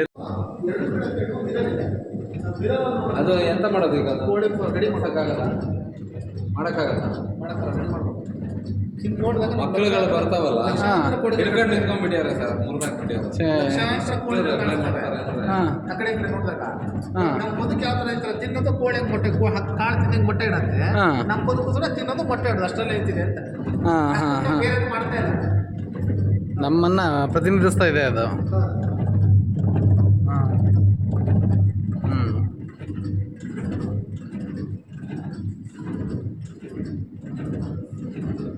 ಇದು ರೂಪ ಪಿಕಲ್ಸ್ ಅಂತೇಳಿ ನಮ್ಮ ಸ್ನೇಹಿತರದ್ದು, ಪುನೀತ್ ಅಂತೇಳಿ ಹಳೇಬೀಡು ಹತ್ರ ಅವ್ರದ್ದು ಇಂಡಸ್ಟ್ರಿ ಇದೆ 25 ವರ್ಷದಿಂದ.